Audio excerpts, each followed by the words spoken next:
Hey everyone, how are you guys doing today? I am pretty tired. Hold on, I'm gonna get on the screen right now. Let's see. Yes, you guys are gonna have to bear with me today. I haven't slept in like 3 or 4 days. I've been dealing with my dad and, his health situation. And I'm going to pull it up on here so that way I can see you guys. Hi, Zena, how are you? Let's see. Got you new in the building, of course. But today we're going to be talking about Jashyah, the young lady that I believe that was my last live. Um, she was missing, 14 years old, in New Jersey. Now, there's a little twist to this one, though, because what we thought was a missing child, I kind of always had in the back of my mind that it was a little bit more than that. Just because the story was a little bit sketchy, a little bit off. The mom's way of, how do I say it? I don't want to say that she wasn't emotional, that her daughter was not there, but you guys will see. You guys will see. Let me just bring it up on here so I know when I'm. Oh, actually, taught me a new way that I can also see you guys. You guys know how I'm like, hey, I can't see you guys. So she showed me.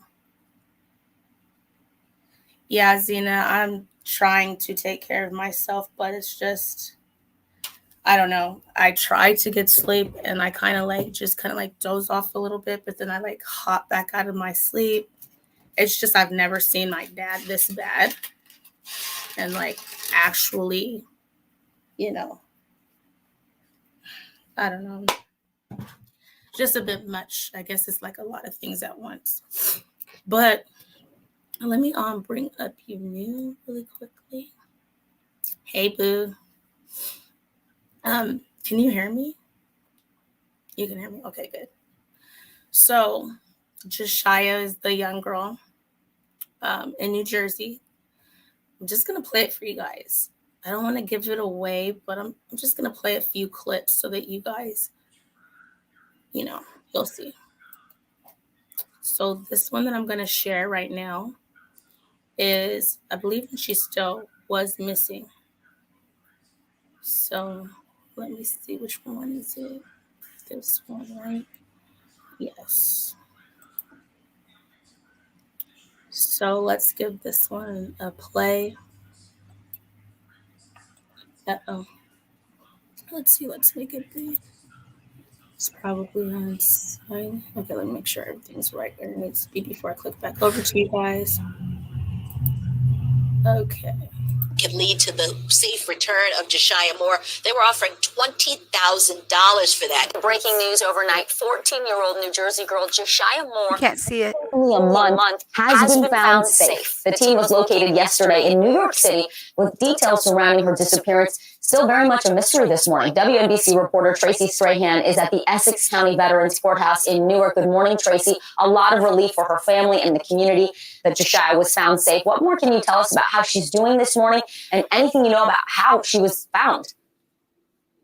Well, the prosecutor's office is simply saying she was found at a shelter in New York City last night and received what they call the appropriate services. This is a 14-year-old girl from East Orange, New Jersey, who's been missing since October 14th. And while there's a lot of relief within the community about her being found, there are also a lot of questions. She was last seen at a deli in East Orange, and police leading the investigation into her disappearance saw on surveillance video that she was with an older man who paid for her items on the night that she was last seen? Another question to be answered. Authorities are saying the night she disappeared, Jashyah Moore's mother initially reported her as a missing person, saying that she was possibly a runaway. Her mother is now disputing that and saying her daughter was being held against her will. She was convinced that she had been kidnapped.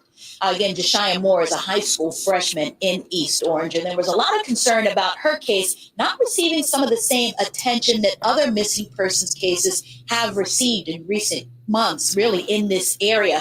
The Essex County prosecutor is expected to hold a news conference later this morning, filling in some of the gaps into how she disappeared and really how she was discovered just last night, Vicki. Yeah, you touched on it, Tracy. The case sparked a lot of frustration in the local community about the lack of coverage surrounding Jashyah's disappearance, especially when compared to the attention of Gabby Petito's disappearance, for example. Can you tell us anything more about what you're hearing from the community or the family this morning? Well, just being in East Orange a couple of days ago, people were demanding that the same attention be paid to her. And this is something that really gained traction via social media. That's when authorities got involved earlier this week. There was reward money involved in this as well. Anyone with any information that could lead to the safe return of Jashyah Moore, they were offering $20,000 for that. At this point, however, we don't know if it was a tip that led authorities to her safe return or something more. We don't know if she was alone either. Again, the Essex County prosecutor saying this 14-year-old girl was found at a shelter in New York City, and this morning she's back in New Jersey. Well, we are glad she is home safe. Tracy, thank you so much. So, with us seeing that, Thank you for coming in. hold on, let me stop sharing. It kind of left me wondering, like, how did she get from New Jersey to New York when her mother's original story was that she sent her to go get some groceries from the deli, and when she got back, first it was a credit card that she supposedly left there, then it was an EBT card. So then she told her to go back and get her card, but then they said an older gentleman bought the groceries. So I was like, so if you were going with an EBT card and you came back, if you got, it doesn't make sense. So did she come back without the groceries and you sent her to get the groceries and that? Or she came back with the groceries, left the card there? Because it's not like a card that you hand to anyone. I don't think that you hand it to them. You just swipe it. So then she just goes missing. So I'm going to okay, before that. So mom, okay, let me just take our pictures down real quick so we could take a look at mom.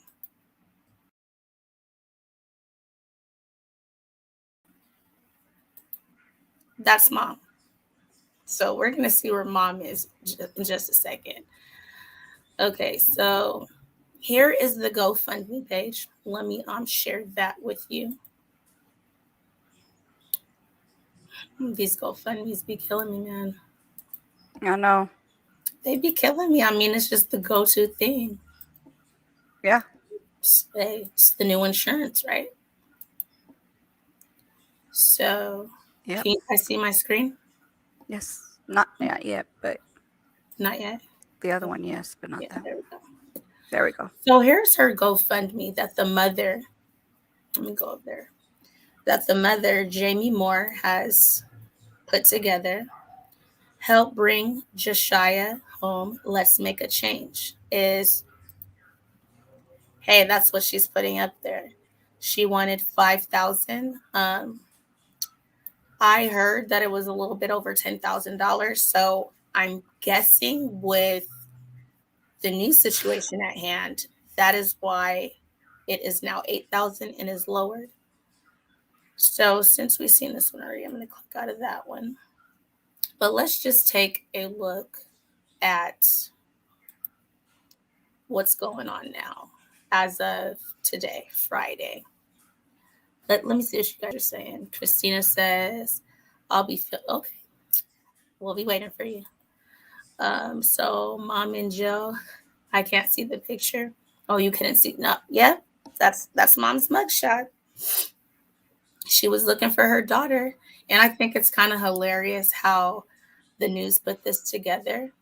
Mm-hmm. because I don't know, it kind of takes a shot at the mom. So let's just check it out.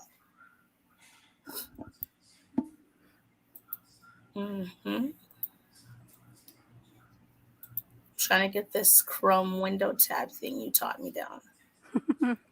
It's a little bit different because I have to remember to go back. There we go. So I know they're going to play a commercial. So let me keep the sound off while they play this commercial. It's always a commercial. They love the commercials, I'm telling you. So let's check out what happened with mom and all the theatrics and her wanting her to get just as much coverage as guys work with me. Yeah, Gabby Petito. Because let's see. Okay, let me put the sound on there. Hours were expecting to learn more about the New Jersey teen finally found safe last night. Jashyah Moore had been missing for nearly a month. Today, New York's Tracy Strahan's in Newark now with the overnight developments. Tracy, good morning. Oh, Darlene, good morning to you. It was the Essex County Prosecutor's Office that made that update that the 14-year-old was located at a shelter in New York City last night. I'll show you some video because this comes after extensive searches for Jashyah Moore here in East Orange and all around the area, many of them led by the community. The 14-year-old was last seen at Poppy's Deli on Central Avenue in East Orange. That was October 14th.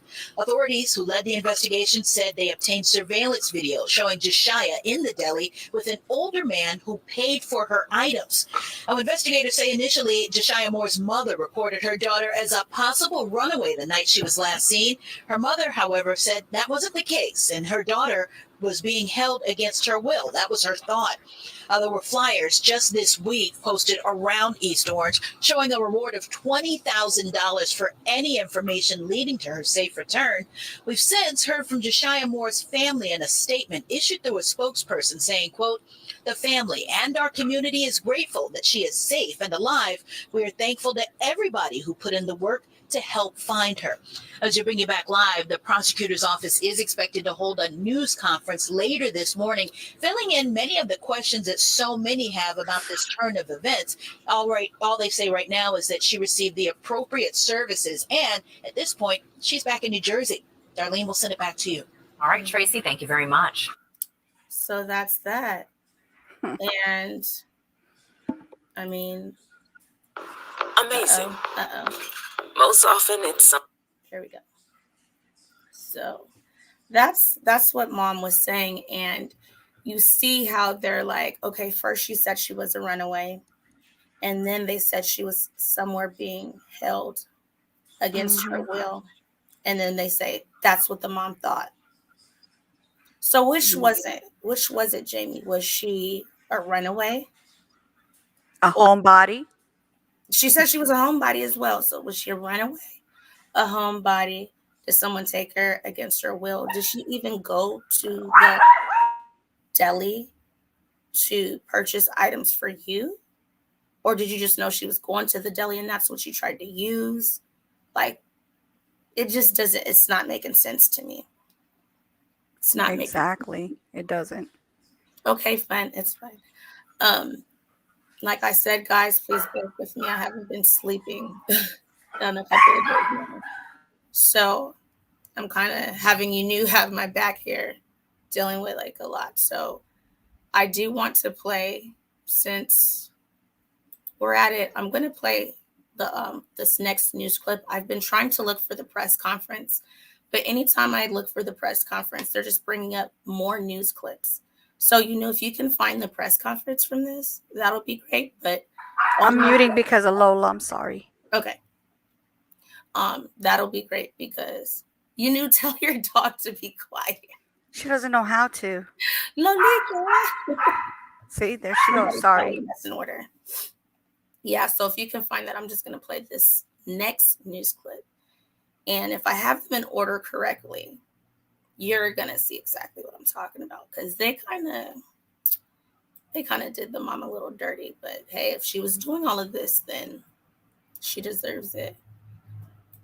So I don't I'm thinking what I was thinking was going on. Was it because her mother's saying she's a homebody and she's this and that, but you see other pictures of her. She has her nose pierced. She's, didn't quite seem, super innocent like that. She knew that she wanted to get out of this situation. I could say that, though. Let's see. Share. Let's see if it's going to make us watch a commercial. Yeah. Probably not. Let's see. New Jersey, the mother who publicly called on the police and the public to help find her daughter is now charged with child endangerment. The turn of events coming after police found her teen daughter hiding out in New York after having run away from home. Eyewitness News reporter Anthony Johnson outside the Essex County Prosecutor's Office in Newark with the breaking news. Anthony. Yeah, we had told you at noon that there would be no happy reunion in this case, and that is certainly the case of what happened here this afternoon. Quite a turn of events. We had watched this mother over the last week or two as she would be crying on television, showing a tremendous amount of grief. Now that very same mother is facing jail time. She's a good girl, please. It is now starting to appear that all the grief and emotion shown by the teen's mother was not what it seems. Jamie Moore went public asking for help to locate her daughter, who went missing back on October 14th. The case drew the attention of the public, police, the Essex County Prosecutor's Office, the Sheriff's Office, and the FBI, until a break happened yesterday when the 14-year-old was found in Harlem on 111th Street. Once she talked to the NYPD, she revealed who she was and said she did not want to return home. This morning, the Essex County prosecutor called this a case of a runaway and said the 14-year-old had been in New York for most of the time she was missing. We followed a route. It appears to be circuitous. She was in several locations, as far as we can tell, in New Jersey, ultimately, though, ending up in New York. Where I believe she was staying in a shelter in Brooklyn, but she was ultimately, though, met with police uptown, I believe, in Harlem. The 14-year-old had not been in school since it started in September, and while there were no cases being investigated by the state, there were concerns about her living arrangement in East Orange. Jamie Moore had even started a GoFundMe page, which raised nearly $10,000. Now she is facing 2 counts of child endangerment. Yes, and those charges do include physical abuse and neglect. Jamie Moore is 39 years old. This mother is now under arrest. That is the latest live from Newark, New Jersey. Anthony Johnson, Channel 7 Eyewitness News. So now, what do we have to say about this mom now? Because I mean, I did some reading as well. So they didn't only take Jashyah. They took her 3-year-old brother as well. Oh, no, I took the picture down. Let me show you him. He's adorable. He's in the GoFundMe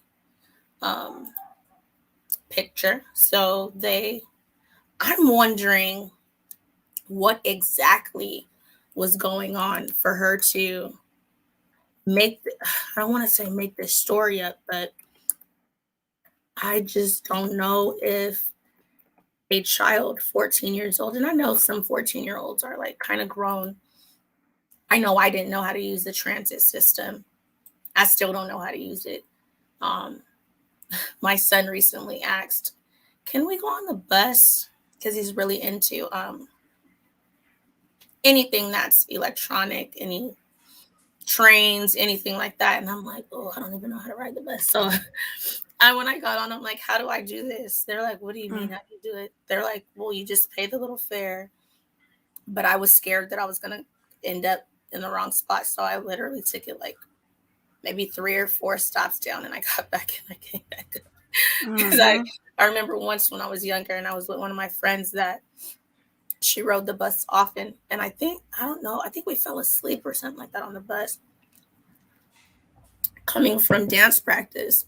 And we ended up at like the station where the buses like leave, like leave from the actual, not just a regular bus station, but like the ending of their route. They're going home. Right. So when they parked, we both got up like, where are we? So we still had to have our parents come and get us. But that was the last time I got on the bus. Yeah, because she knew what to do, but I didn't. Yeah. And we both fell asleep. So. Wow. So how far was that? That was in like, I don't know. I think it was like, I don't know if it was like a Fashion Valley or Mission Valley area. It was far from home. I know that. Wow. So I was just like, no. Okay, let me. How do you just fall asleep on the bus? Well, we were coming from dance practice. Oh, so you guys were exhausted. Yeah. So we already did school. And then I don't remember if it was drill team or cheerleading, but it was the same practice. It just switches on if it's football or whatever, basketball, whatever.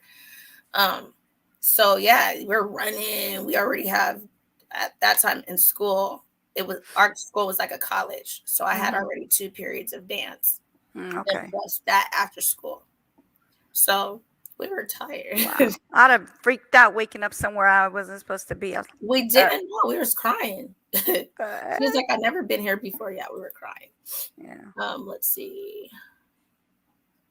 Let's bounce into some of these comments. Hey, no, I do want you guys to hop on panel while I'm checking out on these comments. And now that we got more of the family members in the building, I'm just gonna let you guys know a little bit of what's been going on with me. I think we should be very transparent as family members here. And on Wednesday, was it Wednesday? Mm-hmm. Wednesday, I got a phone call, and I'm gonna try not to cry because I'm like over it, but got a phone call, and it was for my dad, and he's already had 3 strokes, and just been having some issues. But when I got over there, he was on the floor, and his girlfriend couldn't like pick him up. So of course, panic mode. I'm like trying to get him up as much as I can. My mom's trying to help me and stuff like that. Anyway, like he kind of goes unconscious, and like I'm getting upset at her because she's allowing him to tell her not to call the 911 when he needs it. He clearly needs it. You can't help him. I can't. What can we do? So I ended up calling, and because of COVID, whatever, I said the word, they can take this if they want to, but we're not able to go with him or anything like that. So that's just kind of been on my mind, and I don't know. I just feel like my dad is getting like up there in age, and I'm not ready for what can possibly happen.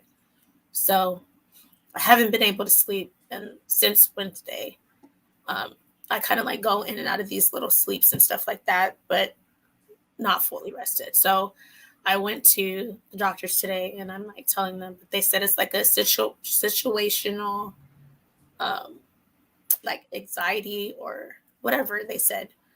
So like I do get triggers when my phone rings. I kind of like jump now because the last few times that my phone was ringing at nighttime, it was for an emergency for my dad. So So I'm kind of tired tonight. Hopefully, they gave me medicine. They're like, you need to get sleep or you're going to shut down. And I kind of feel like I have been shutting down. My memories all over the place.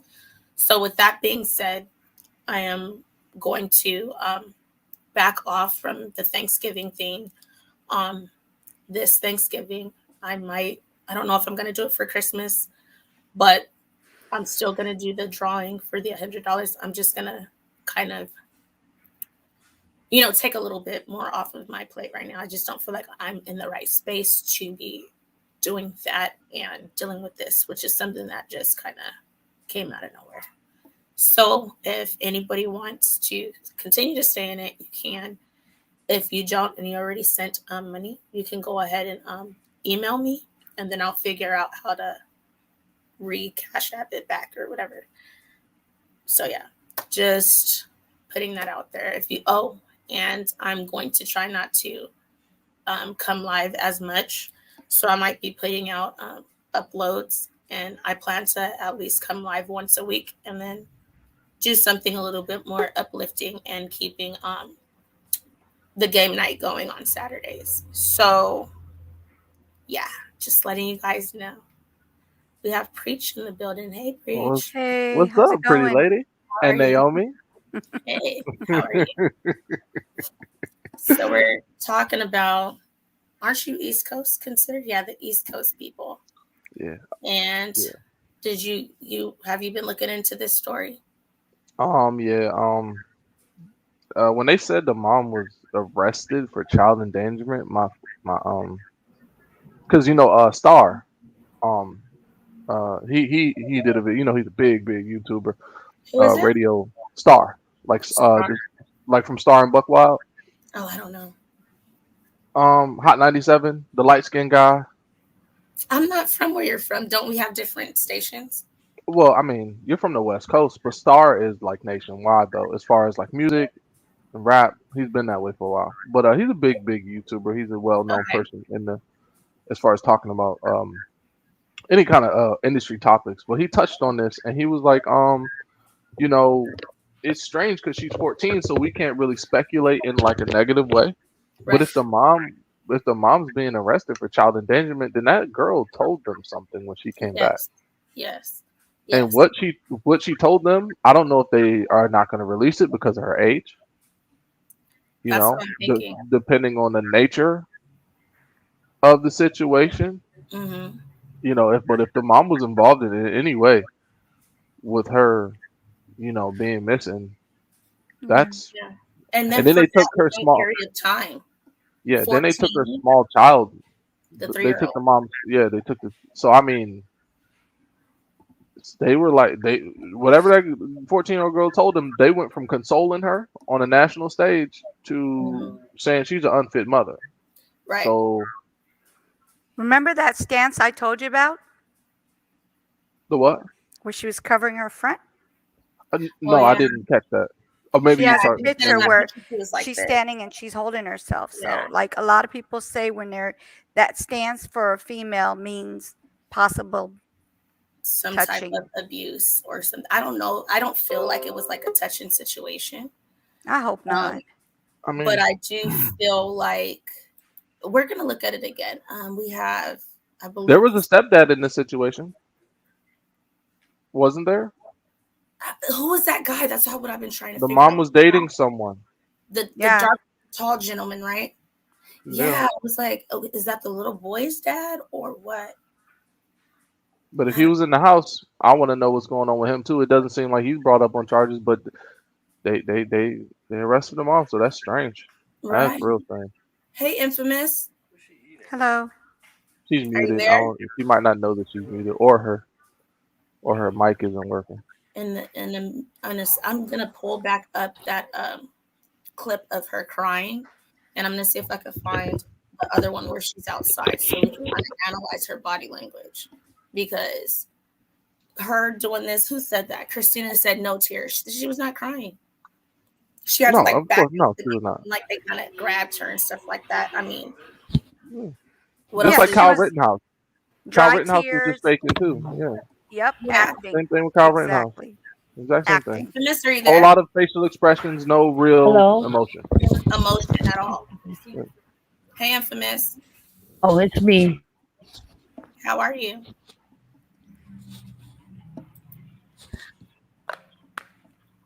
Why is she in home? We Yeah, cannot hear you. We cannot hear you. why Hi, Infamous. is she in Naomi. No, home? can't. How Yeah. the F? Exactly. To me, I don't know. Do you guys think that when she Hi. I was just wanted to first. I just wanted to. You keep muting yourself. I think it might be something with your mic situation. infamous, are you there? She's trying to talk. I'm hearing her trying to say things. Like she's saying things, and then her mic is going on mute, like Um, immediately. Let me try to unmute her then, because it does keep going mute. I can't unmute her. It's Yeah, it's on her her end. audio It's thing it's on might her be end. messed up. Uh, Yeah, her audio, like my headset used to mess up like that, and it would like take the audio out and then take me out the whole thing. Like, so that's why I keep getting new Oh headsets. yeah, it says it's telling me I can't unmute the Yeah, guest because they right, chose to be muted. Okay. right. If So they mute themselves, then you can't unmute it. But another thing, with your dad, I'm sorry about that. I went through the same thing. mhm. Oh, my mom collapsed in the middle of the hallway in 2000. Damn, what year was it? I want to say it was 2017 or 16. Well, I want no. It was 2015, I think. Like she was holding her chest. She collapsed in the hallway. My stepdad picked her up. It was like the scariest moment of my life. Because, like Right. you said, you're not ready for that. I was not ready. I was like in the room playing video games or something, and like it just Can you hear happened me? way out of left field. Yes, we can hear you now. Right. It happened way out of left field, and like my entire world stopped. Like Right. not a lot of people know what that feels like, but my entire world just stopped. I didn't know what to do. My brain didn't know what to think, and it was New Year's Day, and my Oh, boy convinced me to go out that night. I got so drunk and so high, I blacked out and I caused a scene, like yeah. Mm. around his family, you Oh, know? And like the last thing I remember, I was like sitting on the floor, like holding my head, and there's no telling, like, what the fuck. Because I was trying to get away from that. I right. knew I should have stayed home, but it was just like, it was this feeling. It was such a strange feeling. It hurt so bad. It was, Yeah. because I felt hopeless. Yeah, you can't do anything. You know, I Yeah. felt really hopeless. And like once the paramedics took her, I had a small feeling of relief. But then once they were gone, I was like, I went right back in the That. scared mode. Like, you know, Yeah. so I know how that feels. It sucks. It's not good. You know, it was probably the worst feeling in my life. So yeah, I'm sorry. I'm sorry about that. That sucks. You know, Yeah. yeah, that really sucks. So I'm sending you a bunch of positive vibes and stuff like that. We might have to watch like August Rush tonight or something. Or Clifford. We could do Clifford. We can get some episodes of Clifford. You You know, okay, baby? Yeah. it just hurts. I get it, man. It stings. You know, but Yeah, my and I dad saw had a those. stroke, but he was all the way in California, so I didn't get to see anything except for the Yeah, after effect where he yeah, couldn't move, he couldn't do things for himself. yeah. That was horrible to see that, but to see your actual father or your family member on the ground like that, that would have It's crazy. definitely put you in a whole different zone. Yeah, Yeah, and then they're trying to tell you like, get me up, and I'm Put her 4'11". down, baby. I can't. right. It's I don't know. I just never seen it to that I'm extent. not trying to. I'm not trying to have you go back there. I was just trying to help you understand. You're not alone in Yeah. that. You know what I mean? I know how you feel, and I know that it Hey, sucks. Naomi. So yeah. Yeah. I can hear you. First, I just wanted So, to apologize. Can you hear me? Yeah. yes. I just wanted to apologize to you. Last time I was on here and I was talking over people, and it wasn't intentional. It wasn't on purpose. And I just wanted to say that I respect you for who you are. We kind of go back a little bit, but I just wanted to first Yeah. tell you that and just give my apologies. You're okay. And then, like how we're saying, I can relate too because I remember my grandmother. They get to a point where when they grow to a certain age, you've lived your life and your experience, and they don't want you to call the ambulance. And I remember my grandmother had fell in the bathroom, and she had fell against the bathtub, and she had bruised her ribs. Well, she had broke some ribs, and she didn't tell anybody for like a week. And so, my mom was helping her get changed, and she saw the big bruise on her side where her ribs are, and she's like, "What is this? What happened?" She didn't even tell her that she fell because they feel that they're not independent anymore, I think. And, they feel, I just want to tell you, you're not alone. I can relate 100%. It's just I'm the youngest one, and I'm just I don't know. Me I'm just too. not ready for it. Like I Right. know Me too. it's It's inevitable. hard. It's a lot Yeah. to take. Yep. Yeah. And he's already had 3 strokes. I just feel like he's playing with his life at this point, I and mean, yeah. he doesn't really um like, even though like we try to tell him like to do certain stuff, he kind of laughs it off, and that kind of bothers me a lot more because hold on. Can Because if you do when they do have strokes, can it affect the like your thinking or their cognitive, like their decision making, like how he's like you feel like maybe he's playing, maybe it's affecting the way he no, processes, he you know what I has mean, the no, information and no, the no. way he's He has that. He's always no. been that's his personality. But it's serious to me, and I think I don't know if it's just Mhm. like a mask to like cover up what's happening, or He wants I think he feels like he's a man, and being a man, I understand. he feels like he's being He doesn't strong want you to for know. everyone around him, but it's really to his own detriment, which is what Right. could possibly hurt everyone around him.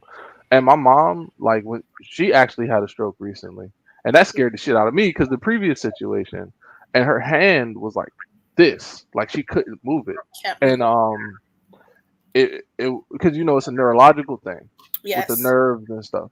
So her hand was like she couldn't uh do like this, Mm, and she kept like when she said it the first time, I'm like, she's like, I got this pain in my hand, it's like a shooting pain, and I'm mm, like, Mom, we need to call the ambulance. She's like, no, no, no, no. I'm like, Mom, I'm gonna call him. mm, And then at like 10 o'clock at night, 10:30, she called me in the room and she's like, I can't. I was like, nope, nope, because I googled it. There was like it could be a heart attack or a stroke, and I was like, nah. I called him anyway. She was mad when I was on the phone. I had to go outside and get on the phone because right. she did not want me to call them. And but it was for the best because they put her in the hospital. They had her in rehab for about 2 to 3 weeks. They tested her for COVID about 10 times, you Right. know. And the rehab really helped. And they gave her like a full dietary thing. They were like, you eat too much salt. Uh-huh. You're screaming, you holler too much. You're giving yourself hypertension. Yep. You're too feisty to be 62 years old. Pipe down. You know what I mean? Uh-huh. I know you used to be a gangster and all that, but you can't. You grandma. You can't. Grandma can't be walking around. And I think that's a lot of older people. That still got life in them. Yeah. That they want to be, and it's like it's cool, but stick around. You know what I mean? We want you to stick around. So she changed her diet completely. You know, every once in a while she'd be like, I had a pork chop. I know I'm not supposed to. But usually it's like something green or something healthy. But she's sticking to it. You know, and I think with men they're a little bit more stubborn, especially with the diet. Right. If they like what they like, they want their bacon in the morning. You know, they want the cheese on the eggs. Then they're gonna want maybe some wings. And so for the Hmm. men, I think it might be a little different, a little more difficult to get through to them. So I get it, man. But I Yeah. mean, he's got my blood pressure like high. They had to give me stuff Right, today right. Yeah. because I'm just all over the place. And that's one of my best friends in the building. Hey, Kalila. Me and her What went to up? school together for like ever. She's on like my dance teams and everything. And she's a Okay. fitness instructor in LA. She's amazing. If you want to hop up here, Boo, you can. I'll put the link in there if you're still in here. I gotta go check something. I might have to make a store run. Give me 1 second. I'm gonna mute myself. Okay. Let me drop the link again. Yeah, so let me show the little boy really quickly. I'm gonna show him. So this is the 3-year-old that Mhm. has been taken as well. So I'm just wondering, how was it just like a mom being very strict on her daughter and maybe she wanted to do more things, or was she abusing both of them?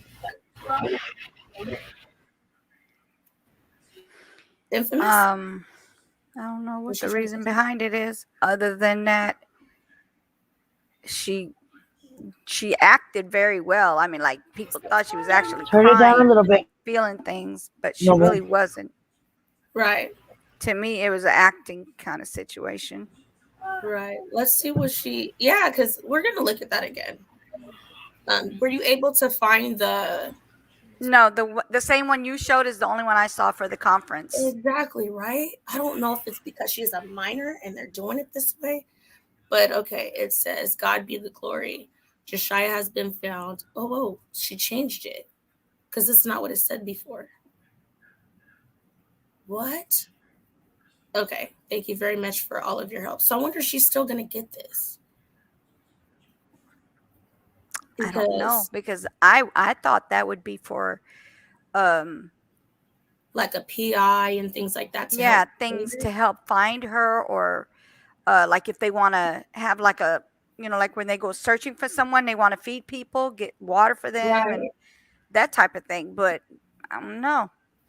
On October 14, every parent's nightmare became a reality for me. My beautiful 14-year-old baby girl, Jashyah, did not return home after going out to find a card that she lost on her way to the store. Wait, Mhm. on her way to the store? She lost it on the way to the store, and then what? She went in the store and still went shopping? That doesn't make sense. I'm a little Jamie. I mean, you need to make this make sense for me because I'm trying to understand what you're saying, sweetheart. I don't know what Mom's is saying. Mom's is 39. Mm-hmm. She's 14. I thought she went to the store. So did she come home with no groceries? They said that the guy paid for the groceries, I thought. Yeah, I was wondering if you could fill me in on Okay. the. So what we're gonna do is I'm gonna finish reading this, but then I'm gonna play some of the other news clips because it's like Mom's is all over the place. Because now she lost it on her way to the store. I thought it was she got whatever and she left the card at the store.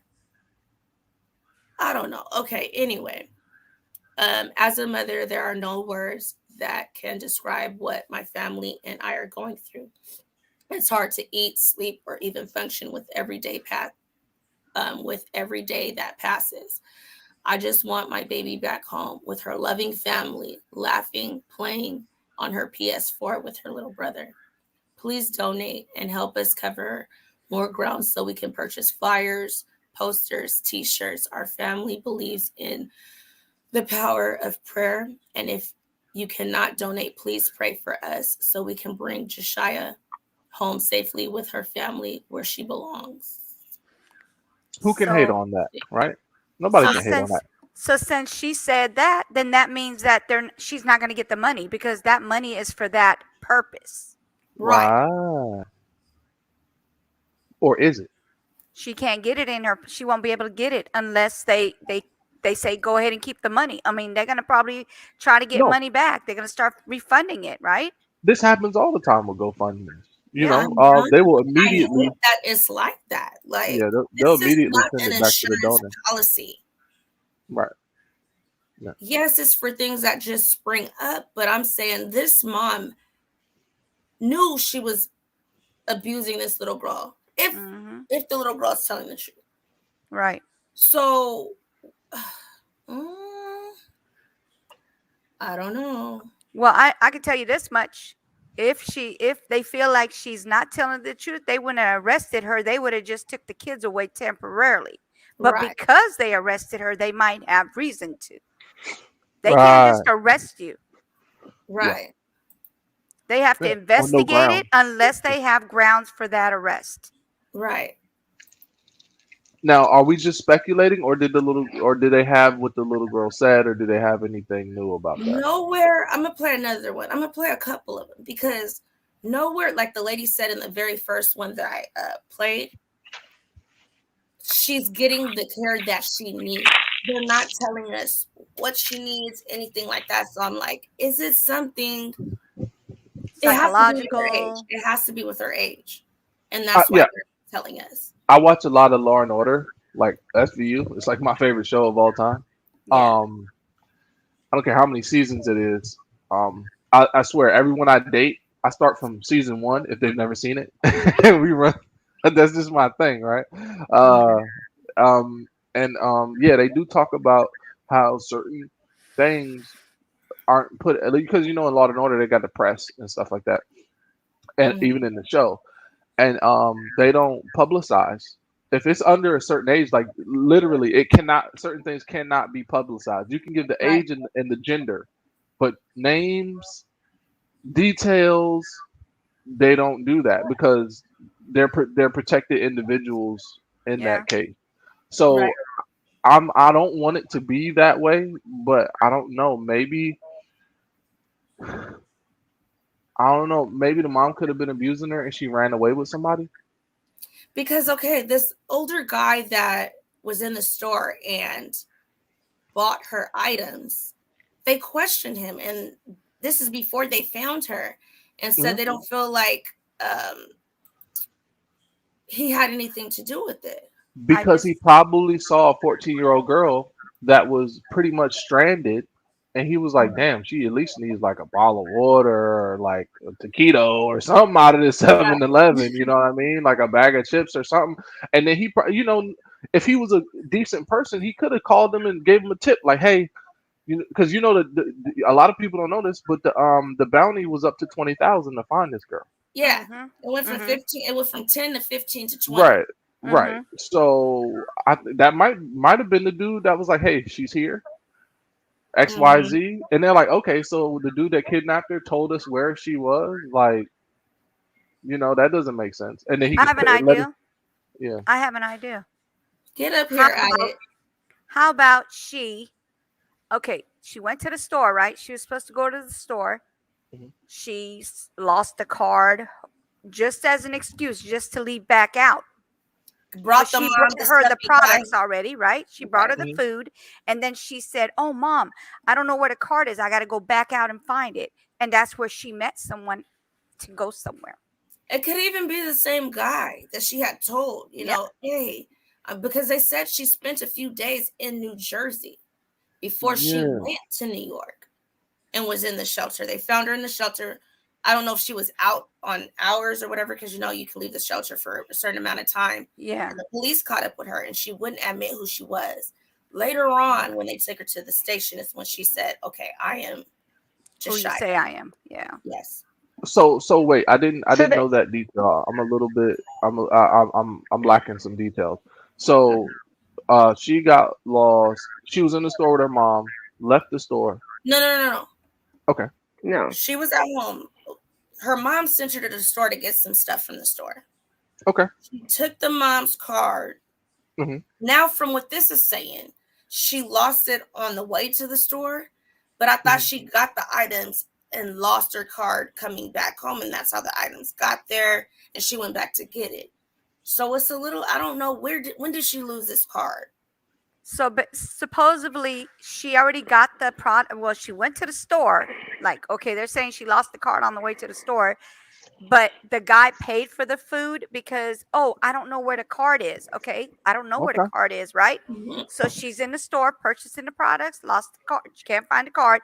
The guy's like, "Hey, I got you." So he pays for her stuff, and then she leaves back and goes to her mom. "Here's the stuff. I don't know where the card is. I'm gonna go." And then her mom said, "You better go find my card." So she went back out to supposedly go get the card. Okay. And who knows what she did to her when she could have possibly really lost the card. Who knows what she did to her, and she was just like, "It's enough of this. I'm not going back home." She's like, "I came back with the stuff anyway." Like, "I'm not going back home if I can't find this card, because my mom is really gonna trip on me." Right. Exactly. So she's like, she was probably, because I was abused as a child, and I was terrified of like the school telling like of me doing stuff I wasn't supposed to do, because I'm like, yo, I'm gonna get the shit beat out of me. Like, I'm not gonna get a whooping. Like, I'm going to get hit with something different, like not a belt. Like, I'm in the, and it's like gonna be bad. Yeah. And the school was concerned at that point. Right. And so they had my aunt come up there and like sit and talk, and like, this boy is terrified. What the fuck? What's going on? And then my aunt started to like chill after that, because she was like, "This nigga is not finna have this, and he getting bigger because he's a boy. He gonna punch me in my shit one day." You see what I'm saying? So that shit started to stop. You know what I mean? But not until I fucking expressed like, yo, I was crying in the office like, "Listen, if you tell her this and I go home today, like, fucked up shit is gonna happen to me." And like, I understand that from that little girl. She's like, "I know what's waiting for me at home, and I don't want to endure that." Right. She probably told somebody. They were like, "Okay, so this is what we're gonna do." Like a caring adult would be like, "Okay, so this is what we're gonna do. We're gonna call somebody. We're gonna get you in the right place." Because if your mom finds out right now while you're where you're at, all she has to do is call the police and say someone has her daughter, and they'll automatically give the daughter back to the Put her back in the parent. situation. And any caring adult would know that. So the caring adult was like, "No, we're gonna get you, completely remove you from this situation. Make sure you're safe. Contact someone. Get you like in a safe house, like they said they found her in a shelter, right? Get you somewhere safe, as to where we have evidence showing that you're literally trying to get away from this person. So when they do find you, they can't just say, 'Oh, you just ran away. You're being reckless.'" Because 9 times out of 10, she has bruises on her body, on her back, on her arms, on her legs. You know what I mean? I understand. I've been through it. You see what I'm saying? I was beat with studded belts and shit like that. You know what I mean? Like, And then they hit you where you so can't see, where other people right, can't see. like in the middle, in the small of your back and shit, to where you got to lift it up and show somebody type shit. Yep. Like, yeah, Mhm. like I understand. Yeah, that's why that's why I'm so violent, but I don't hurt nobody because I know if I start putting my hands on somebody, I might kill them because I got a lot of that shit still in me. I gotta purge that shit out of me. So I'm very passive. I avoid confrontation because I start getting hot. I start getting upset, and I'm like, oh, I gotta get out of this situation. I Yeah. have to. You know what I mean? Because I'm a grown man. I'm 235 pounds, 6'1". Like I need to leave that situation immediately. So I mean, no, I get it. I think she And ran whatever away. adult that was, Yeah.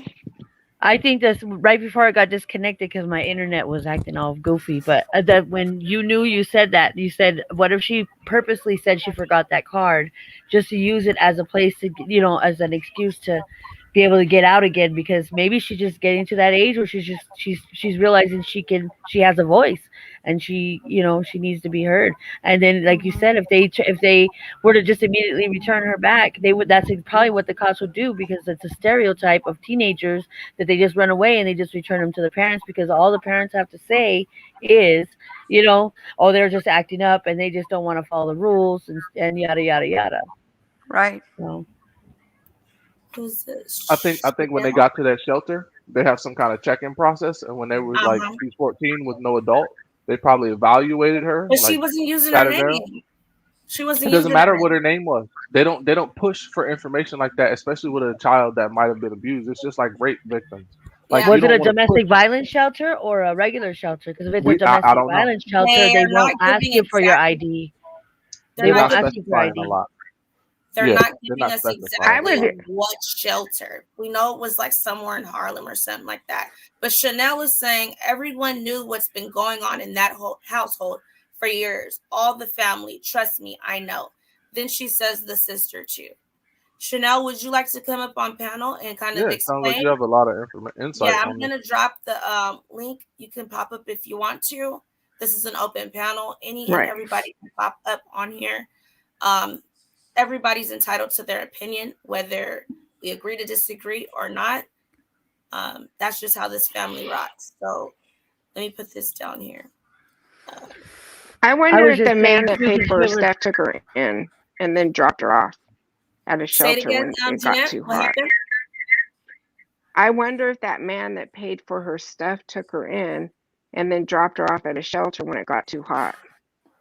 Like when the That could police be a started possibility questioning him. because once they found out who he was from the videotape, they said they looked into him and there was no suspicion there. Hmm. So I don't know. And I was Infamous, what just were you saying saying? from the domestic violence shelter point of view, just because I have experience, because I've been to the DV shelter several times in my life, that I know for a fact that they don't ask for your ID because it's you're trying to be safe, and most of the time, if you leave an abuser, they take your ID and your birth certificate and your social security card, so you usually don't have credentials. And they usually don't press it because if you're trying to get out of that abusive situation, you're already got so much anxieties and so on and so forth that it's basically to keep you safe. So I was just chiming in about that because it could Okay. be a Hmm. possibility. And So go one ahead. more thing I know about shelters is you can't walk into a shelter. No. They have to come get you because Yeah. you're not supposed to know where the shelter is located. Wait, the Yep, person Because that's getting you're people absolutely correct. abused? people The prey person on that shelters, so Yeah, they can keep because it. if they're You know. followed, if they're Yeah. followed, Yeah. then they know where they're at, and then They they'll have a wait for them to come checkpoint. out or something. So they Yeah. have to make it where you don't know where you're at until you know for a fact that that person or whoever Is did not a not threat. follow you. Right. That little Yeah. girl's blessed It's a because checkpoint. if she would have ran into one of these dirty macking ass, y'all ladies, y'all know where I'm going with this. Yeah. You know, she didn't though. She ran into somebody who was That had her in a halfway whole decent. nother situation. Yeah, Traffic. Thank yeah, God. yeah. Right, Thank God. That right. she That's was. what I'm Right. saying. Yeah, 14 years Right. old, black girl. Man, they would have never. Yeah. Like her chances The would have been mom is slim right. out there. Prayer does help. And in this situation, if this little girl is telling the truth, and I do feel like she is, prayer worked in her favor Mhm. to get her mom some help if she's sitting here doing. You know what I can't stand is the stigma of people not wanting to get involved in domestic situations, whether it's a man and a woman, or whether it's a woman and a woman, whether it's a family situation, and Right. well, I don't want to get involved because it's a family affair. No, people need to speak up, and I think that it's not spoken about enough, Right. in my opinion, because when you don't speak up about it, that's why it carries on, and these cycles keep on going and going, generation after generation, because they don't get to heal, and they don't get the therapy that they need, or to understand what's a healthy relationship versus an unhealthy relationship. Right. Yeah. I have a question, Infamous. So when you said you dealt, and I mean, you don't have to answer the questions, but you dealt with, this type of situation from domestic violence and things like that. So when you were going to these shelters, like she was saying, they just come and get you and take you to a different shelter? Well, You were you saying? call. Well, so what it is you call like this number. So if it's a local, if it's your local, like there's only one shelter where I'm at, and there used to be several, but they call it emerged now. But it's because they merged together, so what it is when you call, they ask you questions like, are you safe right now? Are you this? Or they just ask you. They kind of they assess the situation to see how much danger you're in at that moment, what you would need to do, and then if you're able to get to a checkpoint, they kind of give you like a window of time to make it to that checkpoint.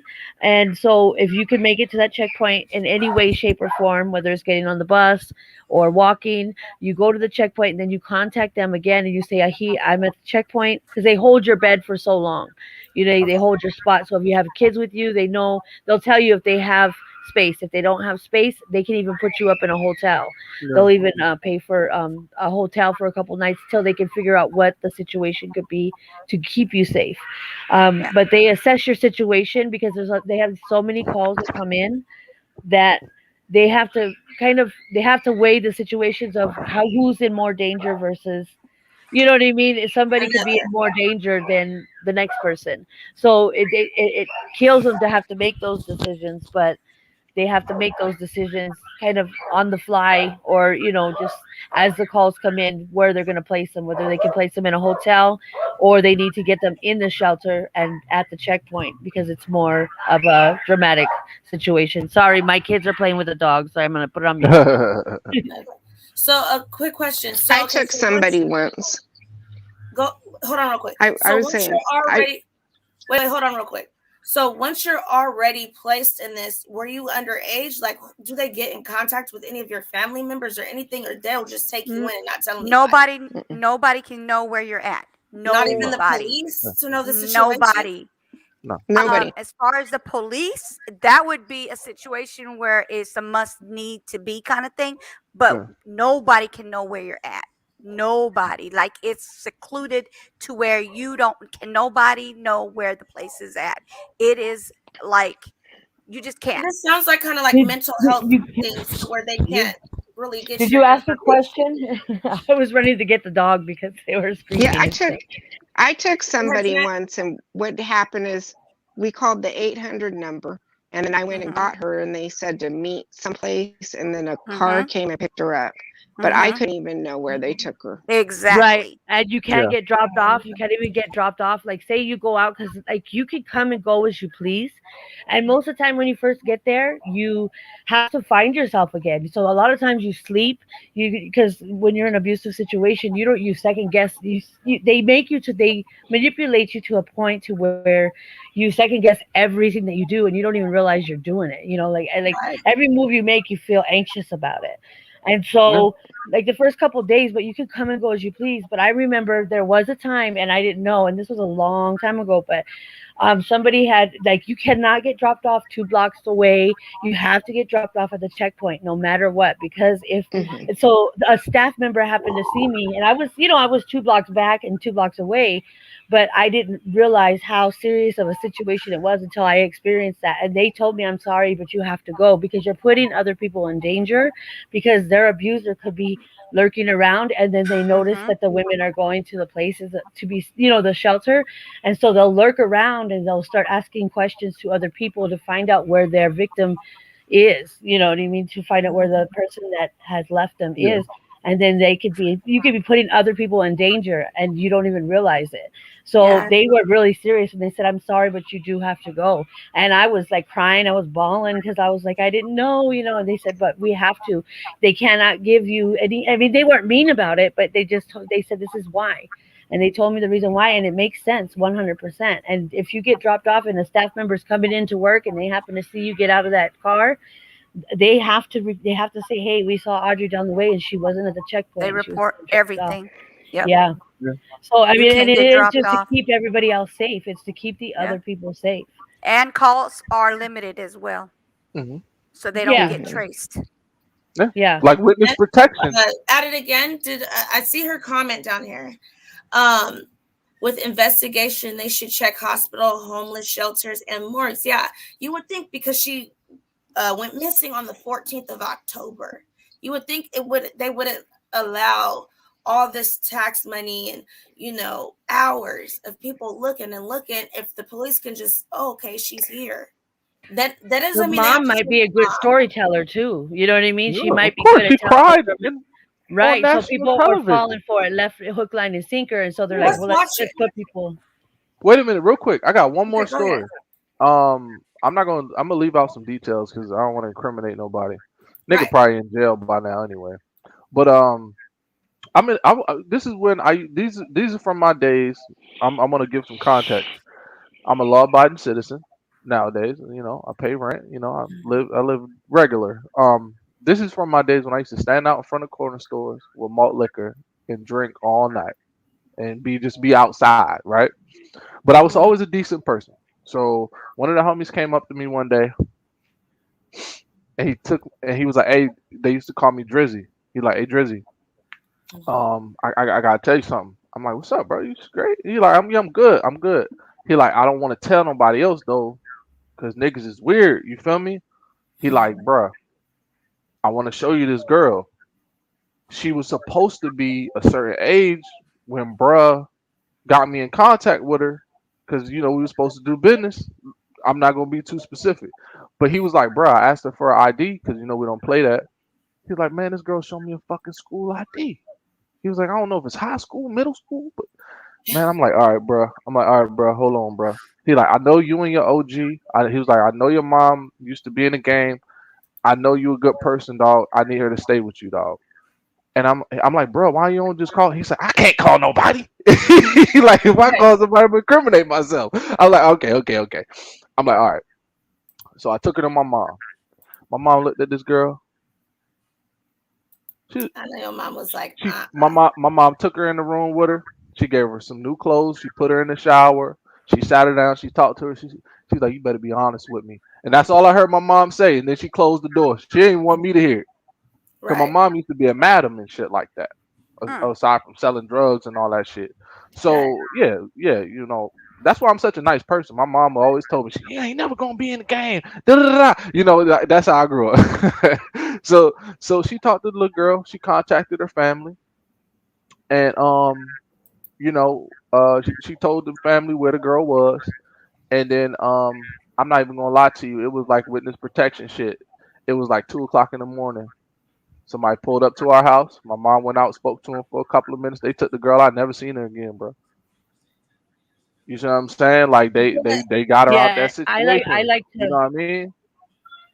Yeah, I And my like to dog came to make me sure because that he I knew have like extra clothes or extra makeup or you know what I mean. I always have extra everything because you she never ain't have know if nothing. because I know and I know what it's like to be in that situation. So I try not to overwhelm anybody with the with like, hey, I got this for you and resources.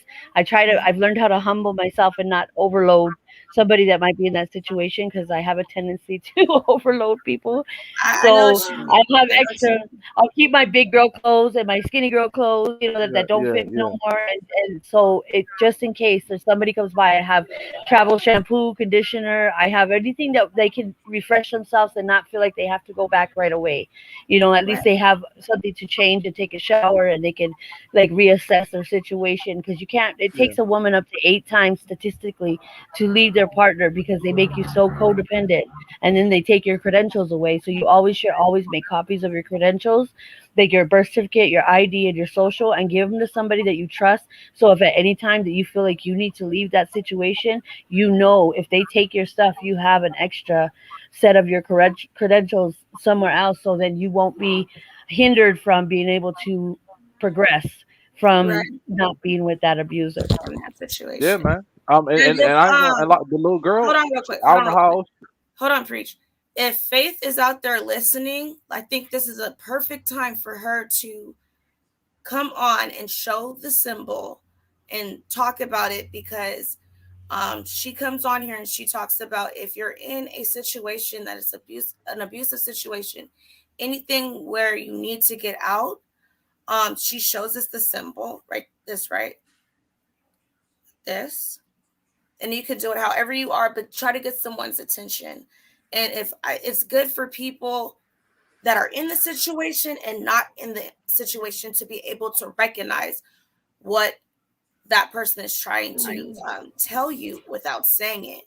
And I heard of a story recently to where someone just caught on to it and was able to save a young lady. So if you're in there, let me know you're in the chat, and so you Do can you know hop where that originated from? Is because for the people that were nonverbal, that's where that sign actually originated from. Is for people that were nonverbal or artistic, the deaf and the blind, or so that's where they taught them that symbol. That's where it actually originated from, so they would be able to say that they needed help. In And public. that I Yeah. believe I'm that glad that faith, I'm glad that it's spreading, but I Yeah. believe that Faith has one of those difficulties, and she is how we learned it all.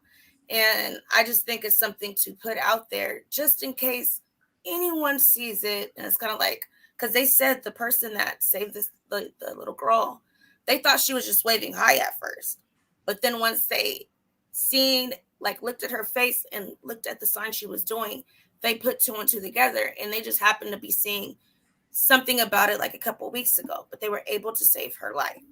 So I'm so I just glad think that it's that's being able to go. It's spreading universally now. You know what I mean? yeah. It's an awesome thing. Addit, did you want to speak? The world is mad. Yes, the world is mad since Mm. Christina. Yes, it is. Hey, Yes. at it. Hey everyone, how you doing? Nice to meet you. I'm meeting a lot of people for the first time. Infamous Well, and we didn't watch movies together. No, she just put a different name on there. oh, That's again who is this? media. Oh, Sorry. okay. Yeah. Okay. New to you would be infamous, Yeah, perhaps. that's the only person. Jeanette is always around and talking. Yes. So, yeah. Hi, Infamous. Hi, how are you? The avatar I'm threw me learning how off. to ground myself. So if I talk over everybody, say, "Hey," like No, you're Naomi doing does. great. You're doing great. I'm working hard on it. You have to. Yeah, I was gonna say knock the other one down. Yeah, I got it. Go ahead. Yeah. So, We'll just Oh no, I had one more thing to explain it. add to that. Okay. What really scared me is the girl was smoking crack. Oh, jeez. She was addicted to crack cocaine, With and the young lady I that your know mom because helped, yeah, she tried to light the rose in my house, and I'm like, shorty, she I'm tried like, to do wait a what? minute. She tried to smoke crack in my house, Mm. Okay. and I was like, no, you have to like step outside. Like I'm not. I know you're in a situation. I don't know what's going on. You're probably not gonna be because she wasn't talking a lot. Nothing. I know she spoke to my mom because we got her the fuck out of there, but she wasn't saying a lot.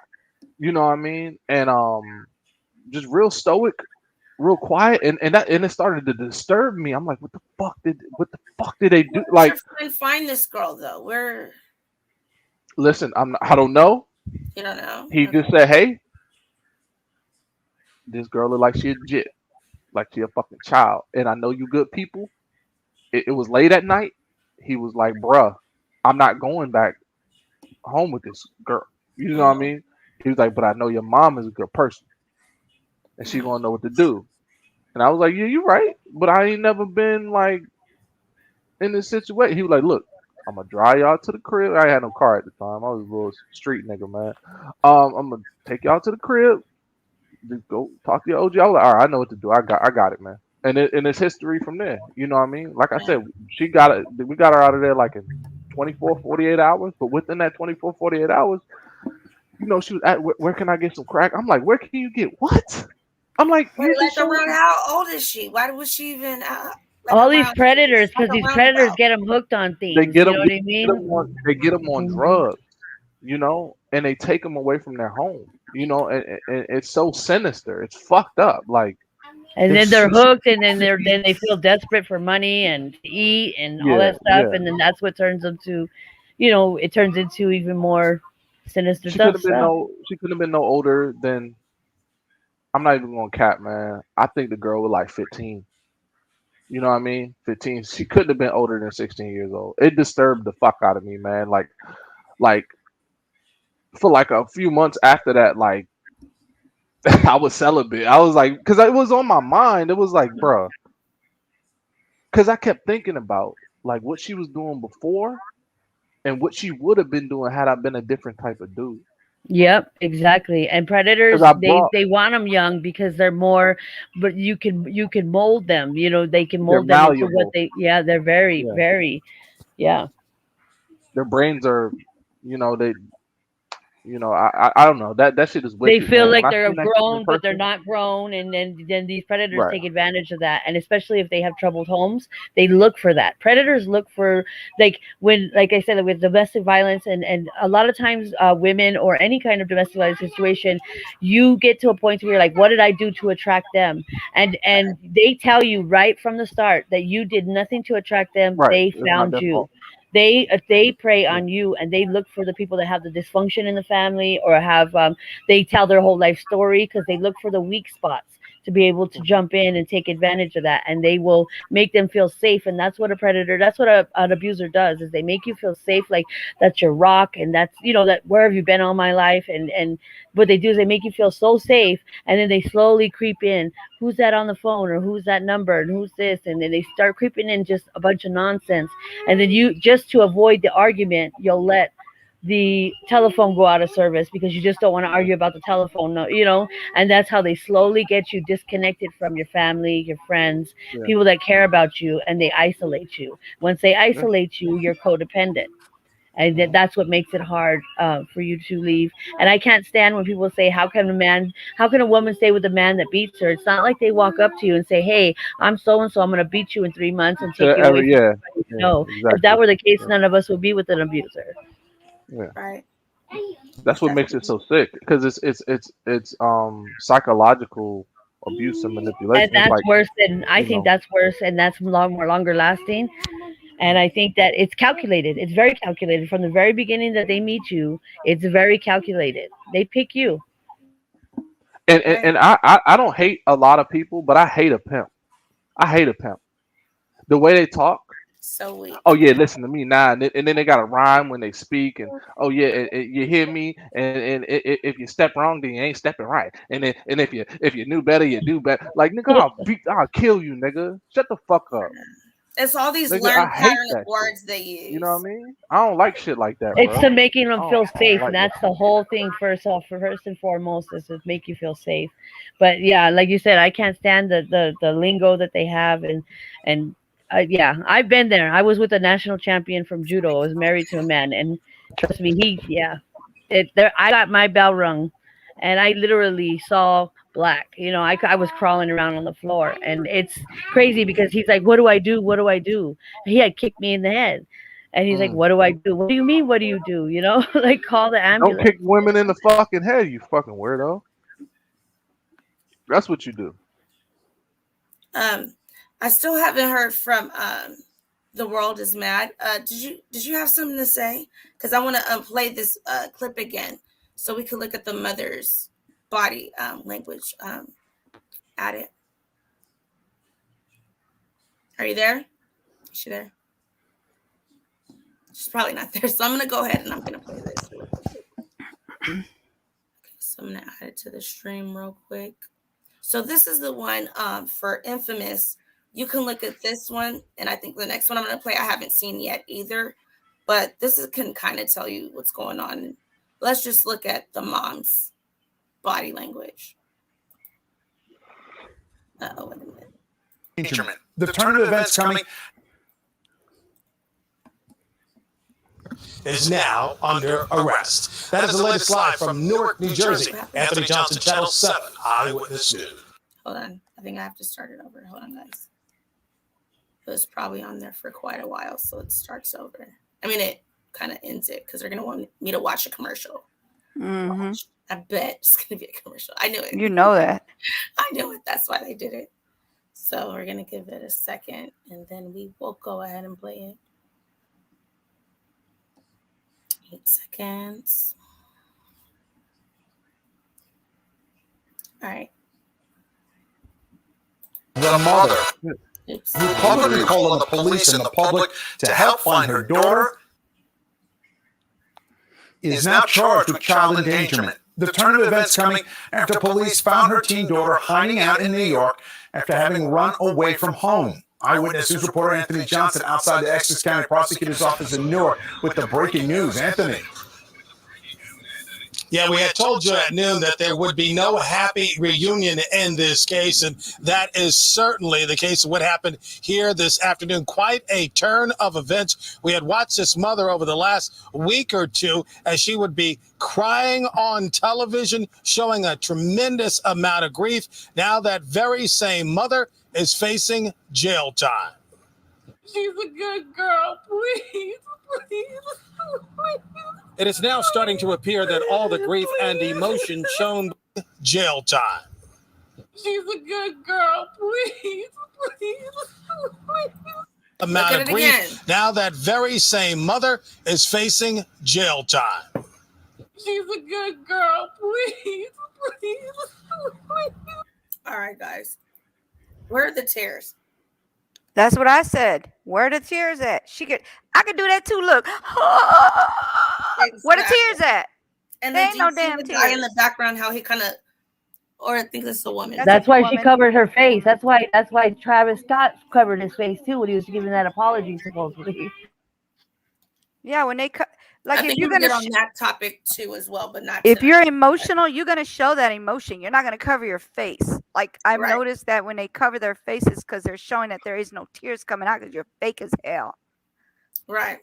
She got her hair done though. They can't hold that emotion. I don't know about that part. Go ahead, Jeanette. Because like me personally, I would cover my face because I have the ugliest ass cry. Okay, That's so funny. you're telling me you're gonna be thinking about how your face looks when you're emotional? Okay, Nah. honestly, When I cry, okay? I always cover my face because I'm aware. I've always covered my face because I'm aware that I have an ugly ass. You know what I mean? Cry. I've always, whenever Even if it's your You don't child like missing. I'm just asking. Anything that's ever happened, whenever I boo-hoo, I cover my face. You know what? Today, when I, was talking to my doctor and stuff like that, I didn't necessarily cover my face, but I don't look at people. I mean, I may glance up here and there, but most of the time, if I know it's going to be an emotional situation, I'll wear sunglasses or something, or I'm not really comfortable with eye contact, and that's crying or not. So right. I mean, I don't think I would be crying either. But in this situation, me neither. Me looking for my child, I don't think I would even care if my hair was combed. Thank you. I would have no shoes on. No, but I just in the socks. Her shit laid though. Her shit laid. And then I'm just making saying, I that think plea for your daughter, you want whoever, if somebody had your daughter or knew where your daughter, you want them to see that emotion. You would want them to see the emotion of. I think for me, it would be natural to cover my face, and I think that because you do it all people the time. react differently. I don't think that somebody would be if they naturally cover their face whenever they cry. I don't think that should be held against them. That's why it has No, to be. you're right. I don't think somebody's reaction should be held against them for not reacting the way you think they should react. in Yeah, a Miranda situation. says, I don't like people staring at me if I cry, so I'll turn around. But this looks different. Yes, the way, okay, I'm going to play it over, and I think there's a way I can slow it down, correct? Mm-hmm. Yeah, you can Okay. go to the speed option. Okay, Yeah. let me go back to it. You go to that little setting thing, and then it'll let you bring it, slow it down. Okay, so I And then go. it's like that Susan Smith chick That. many years ago when her kids, like she didn't show not one, but I think it's because they're afraid that they're not going to be believable too, and they cover their face because it's hard for them to Hold hold on, I a gotta fake grab something. emotion. Wait, I I don't ordered see that something. I'll be right option back. to slow it down. Okay, Okay. preach. I don't see the option to slow it down. Do you? I don't either. I see closed caption. Okay, can you see that On the your part that says little CC? settings, that little wheel, But watch, look. and The then CC, yeah, try CC. and then it See should if that say, one does it. No, Yeah, that that's one's just I for not gonna just work think for caption. me. It's supposed to do it. I guess maybe this video is not Let doing me it. see something. Let me stop sharing I this. mean, Let me maybe see. I'm different, but No, Jeanette, I no, understand you. Jeanette, tend to hold you're things in. 100% correct. I've had ugly cries too, and I'm like, oh, let me get out of here before everybody sees that ugly face, because I'm like, Yeah, rah, and I'm like, oh no. I do No, too, because but I I think hold when it things comes to my in. I don't kid, cry in. I don't think I would not care what was I going think on. we've gotten used to having that instant gratification and expecting instant gratification, like you said, and just expecting her to react a certain way. And I think we all want to say it should be across the board this way, and it's not. Everybody does react differently. And Yeah. you're right, Jeanette. Yeah, you cannot judge one person's emotions off of another's. Because I have people that I know that we could be in the same situation. We have the same connection to a person. Something happens to them. Me, I'm very emotional. I'm crying no matter what. I kind of holds everything like on my shoulders. And you know what? Not too long ago, I was asked if I was an empathetic person, and I said no. And after I thought about it, I was like, no, I really am. And I believe it was Queen's Throne. She asked me that, and I was like, no. But then I'm like, yes, I do take on others' emotions, or something could be happening to somebody I don't even know. And you And don't know how to turn it I'll be the off. first You one you crying. you take it on, like you take on every, like it's all dialed to 10. And if everybody in the room, that's the way I am. If everybody in the room is pissed off and you can feel it in the air, like I could feel all that emotion on me, and I'm so overwhelmed, Hmm. and I feel discombobulated, like I don't have my my balance to Wits me. about yourself. Yeah, you just kind And of. it's being Right. an empath, because you feel their emotions, but you feel everybody's at once, and you don't know how to gauge it. You don't know how to turn it off, and so like you don't know how. So you have to leave the situation because you feel all that emotion all at once, and it's hard to take on when you feel everybody's anger or everybody's sadness. Like it's very overwhelming, and I understand you 100%, Naomi, because I'm like that I feel too. like it's a gift and a curse at the same time. Like, It's a and big then I also feel responsibility like too. that's the reason why I'm so generous. And while I'm on that topic, I want to say this. Okay. So, like I said, I'm not doing the Thanksgiving dinners for people, but I'm still going to do the $100 giveaway.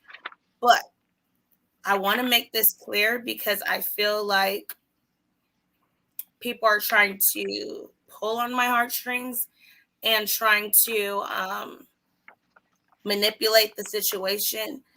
Yes, it's $100. Whatever. Money is materialistic. But once I don't know, how would I say this, because you know what I'm trying to say.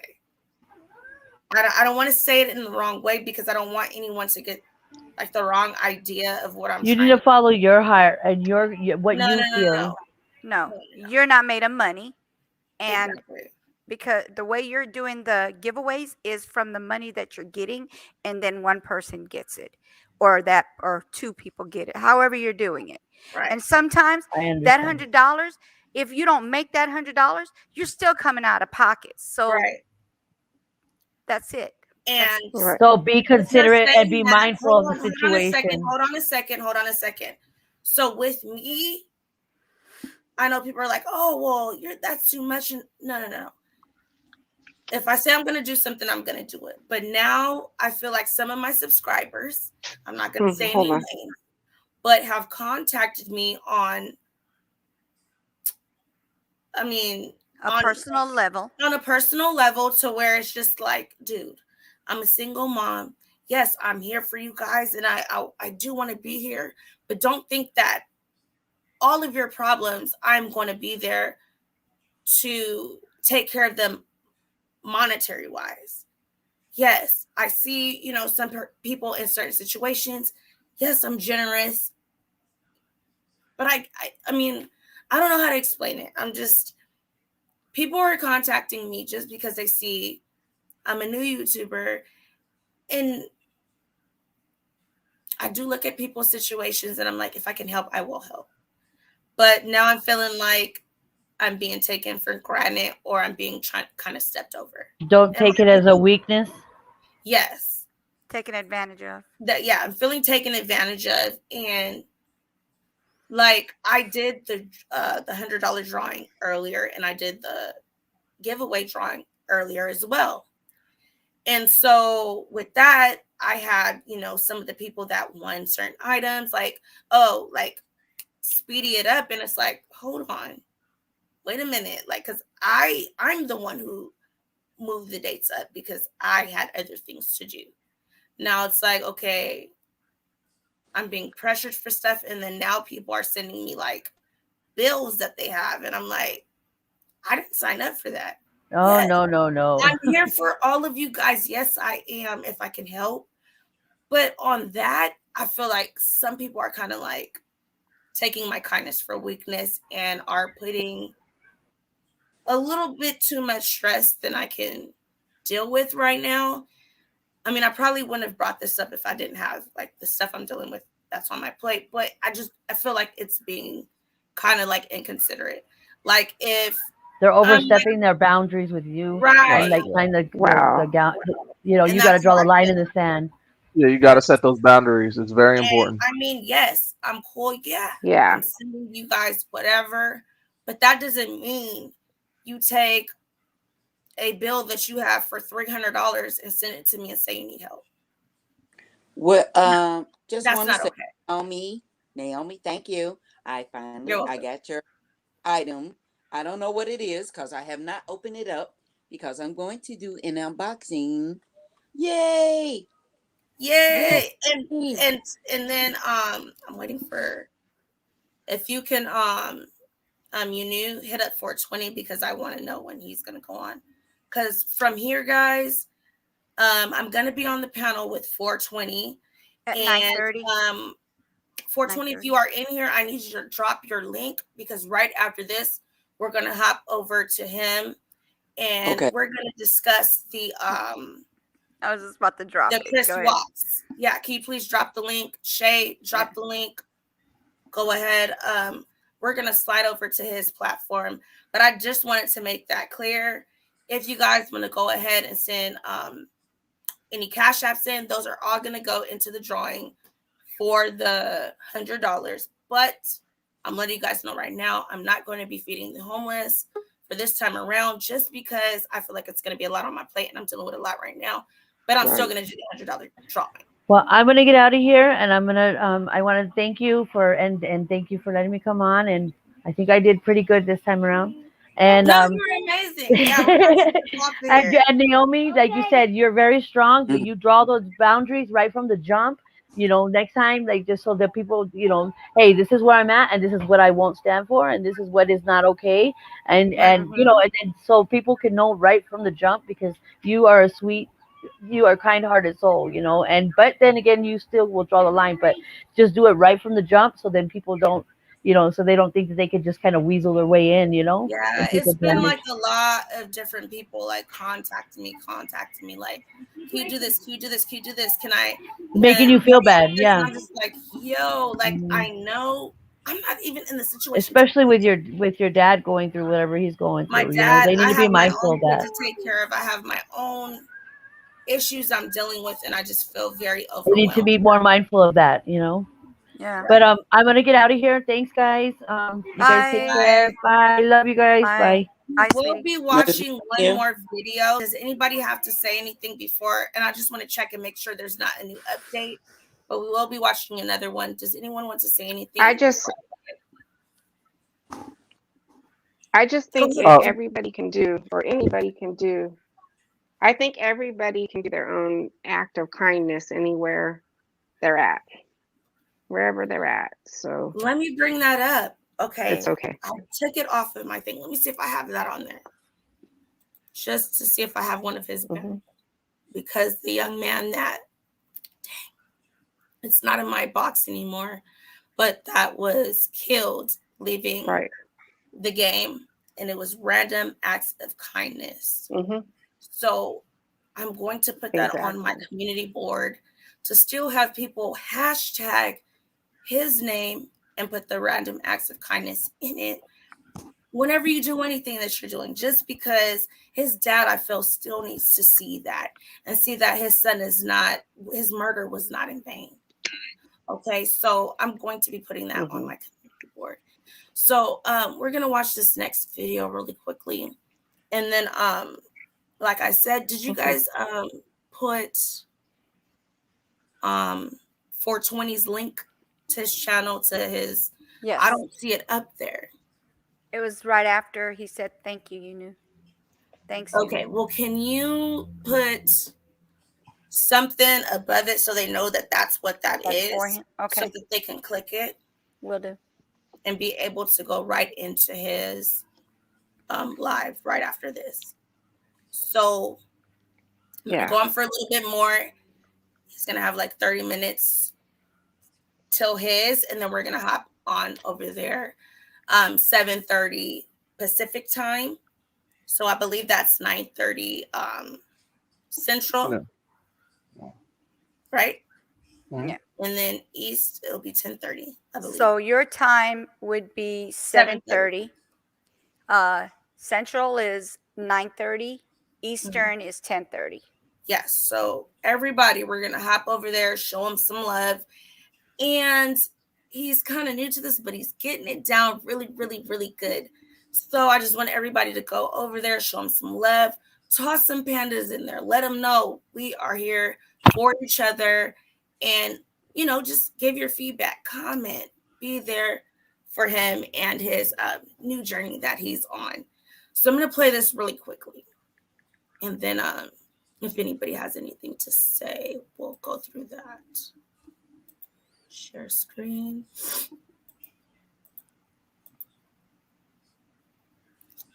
That's going to be this one.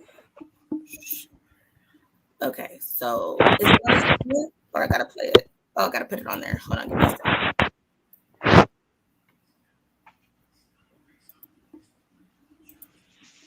Let's pause it so I can make it bigger. Can I not make it bigger? When you play it, it might show up. There, go right there next corner. East Orange, New Jersey, after weeks of search. I like to start from the beginning. I'm Christine Johnson. I'm Maurice Dubois. We begin here at 11 with that breaking news out of East Orange, New Jersey. After weeks of searching, police say 14-year-old Jashyah Moore has been we're getting feedback. CBS 2's Tony Aiello, AR Newsroom with the breaking details. Tony. Well, You it is might the have to answer mute to many prayers. yourself. Jashyah Hold on, wait. I don't know why it would be doing You that. might have to mute yourself. Your Well, I audio didn't have might to be do it picking before, up. so it probably, you know what? Let me put it on here. Because anytime I put these on, I don't have to really deal with that whole feedback. Yeah, because it's playing through your computer, and those little speakers that pick it up from your computer is right next to the speaker. So, yeah. Okay. Yeah, so it's just picking it up and playing it back. So I'll just do this. Moore found safe and sound tonight Is it in better? New York City. We've learned a good Samaritan spotted and recognized the girl around 7 tonight and called 911. She was alone near West 111th Street and Lenox Avenue. A source says when NYPD approached, she first denied being Jashyah, then eventually confirmed her identity. The acting Essex County, New Jersey prosecutor says Jashyah is, quote, currently safe and being provided all appropriate services. The 14-year-old disappeared October 14th after visiting a deli on Central Avenue in East Orange. Authorities pleaded for tips and raised $20,000 in reward money. Search parties were organized and some activists even blocked traffic in East Orange to raise awareness. Again, Jashyah Moore found in New York City. She's safe and returning home. Essex County officials plan to release more information at a news conference tomorrow. Live in the newsroom, Tony Aiello, CBS 2 News. All right, Tony, so happy she's safe. Thank you. So, I mean, that was one of the more recent ones that I've seen. I'll click back right here because they've been updating this case like quite frequently. And I mean, I don't know where we go from here. I'm just going to keep bringing up some updates with Jashyah and her journey. And seeing what, comes out of all of this, running away from East Orange. So I know Jersey isn't there one train or something that goes from Jersey to New York? Like Anybody? a train or a tram? Like something, I don't know. Isn't there a connection? Because I know in New York, don't they have like the underground thingies? What they call it? Train station? I'm not sure, but I know that. Yeah, I'm the not subway. sure, but Subway, thank you. I was like, but it goes from New Jersey to New York, right? I think so. Let me double check it, but I'm pretty sure. Trains go from state to fucking state, like DC, Maryland, and Virginia. No, the underground thing. The underground. What's it called? Right. The train Those are station or subways. underground subway. The Underground subway. Yeah. So they'll We take don't you. have subways over here. No. New York, like I think I don't know Cali where else doesn't do they have it because you're too high you're at sea level or like below it or something. If they dug tunnels, everyone would drown and die. There are no basements in Florida. No. Yeah. There isn't. You see what I'm saying? So yeah. So it's just up high in Yeah. New York. Where else do they have it besides New York with the subways? Maryland has subways. Pretty much everywhere on the northeast. Anything. So just in that one corner of the United States, basically. Anything tropical. Middle America has subways. That's why anywhere where there's mountains and stuff. Right now. Like that's why they have those underground tunnels where they talk about conspiracy theories and stuff like that. They have underground bases in Dulce, New Mexico. I'm glad you know, because I sure didn't know. I just thought of New York, and that is it. New York and that area, Maryland. There's a whole underground thing the government got going on. I don't want to get into that. I'm not a conspiracy theorist no more. I got you. Because I know my cousin, he was living in New Jersey with his sister and stuff like that, but he worked in New York. So I'm thinking they're like right close to each other. So I'm wondering if this shelter she may have called previously and told her to meet, like you guys were saying.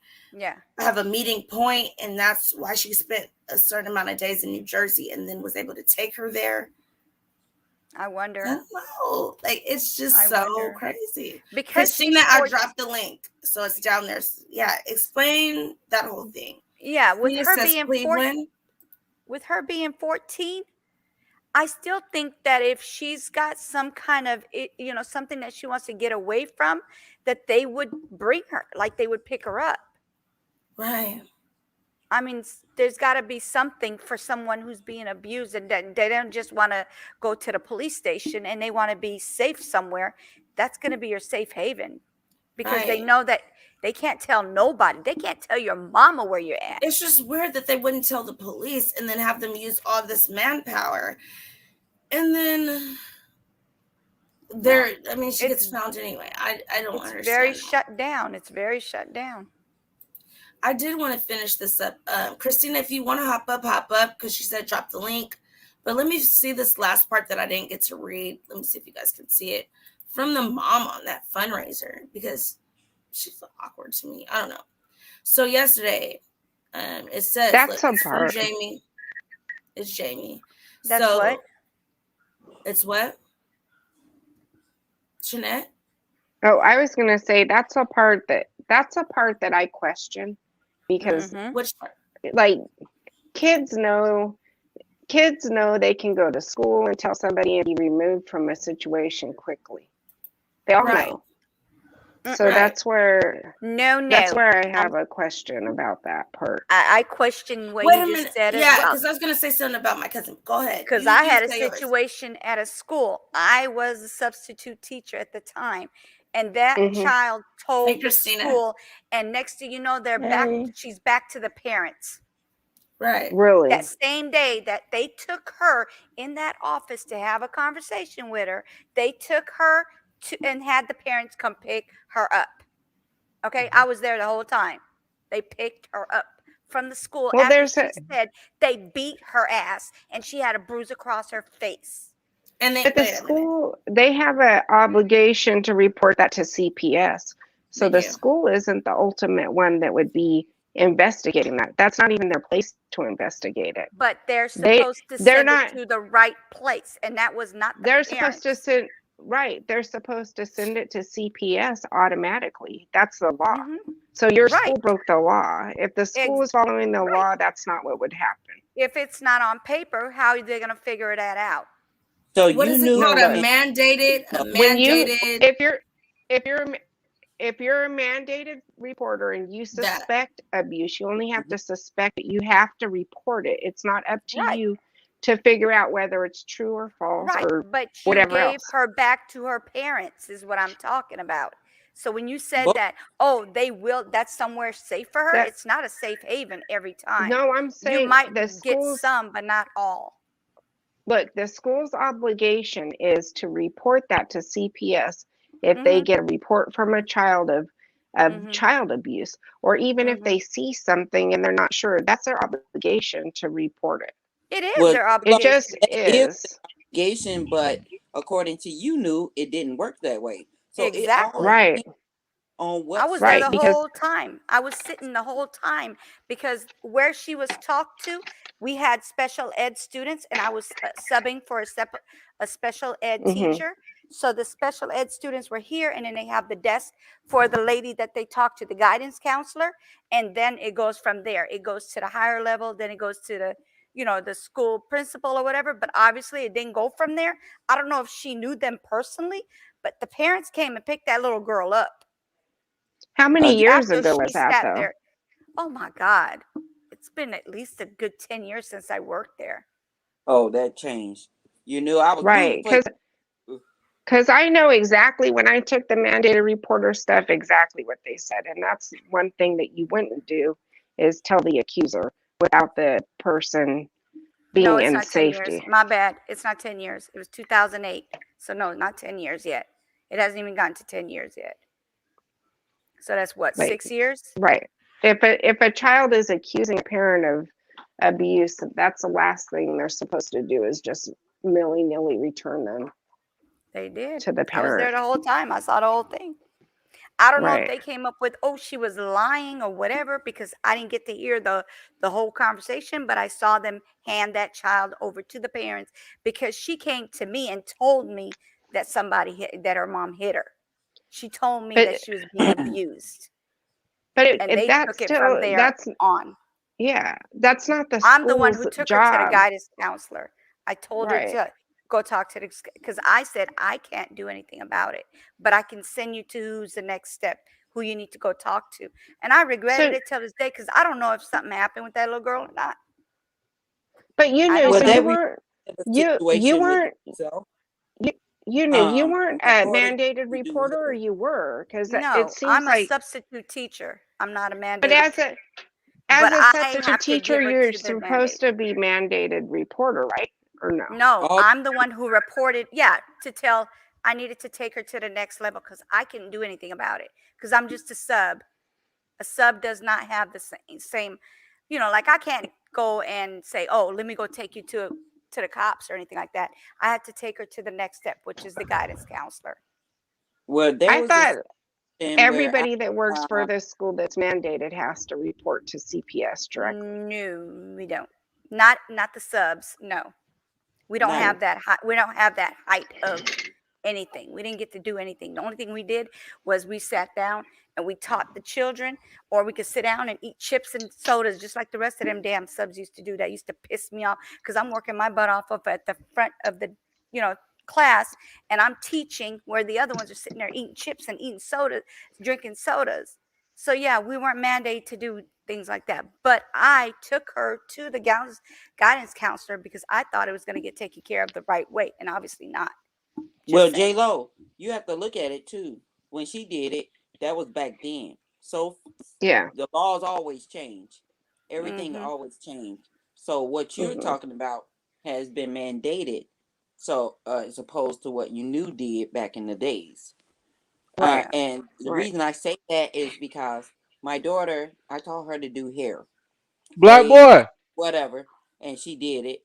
And it was one girl, she did her hair. And this one girl, I didn't know anything about this girl except for she came here from You got a little Arkansas comfort. with her aunt. Want a cup? And Let me know. after my daughter did her hair, I seen this girl walking down the street with a top on and nothing but a towel. And I'm thinking, like, why is this little girl, she was like 13 or 14, walking down the street with a towel wrapped around her? You didn't go swimming. Right. And I stopped her and I said, "What's going on? Why you got a towel?" And she told me that some girls that she was spending the night at their house took her clothes and hid it. Oh my God. Why would they do that? She said she don't know. But she went to their house because staying at her aunt's house, her aunt had different men over there. Mm-hmm. And these different men were making advances towards her. So she was trying to stay at her friend's house. So I made a obligation that this young lady could stay with me. So I was in the house with 4 teenagers, could stay with me until she finished high school. She was in her senior year. Yeah. In her senior year, and she said the aunt boyfriends used to try to mess with her. And Wow. that's the reason why she was staying at her friends. Mm. And to this day, this young lady, she served in service. She went into the army. And now she got a family of 4. And she lives in Atlanta, I believe. Yes, Atlanta. And I just think about that, like with these people and what they doing. You never know what's going on with these girls and their young lives. Right.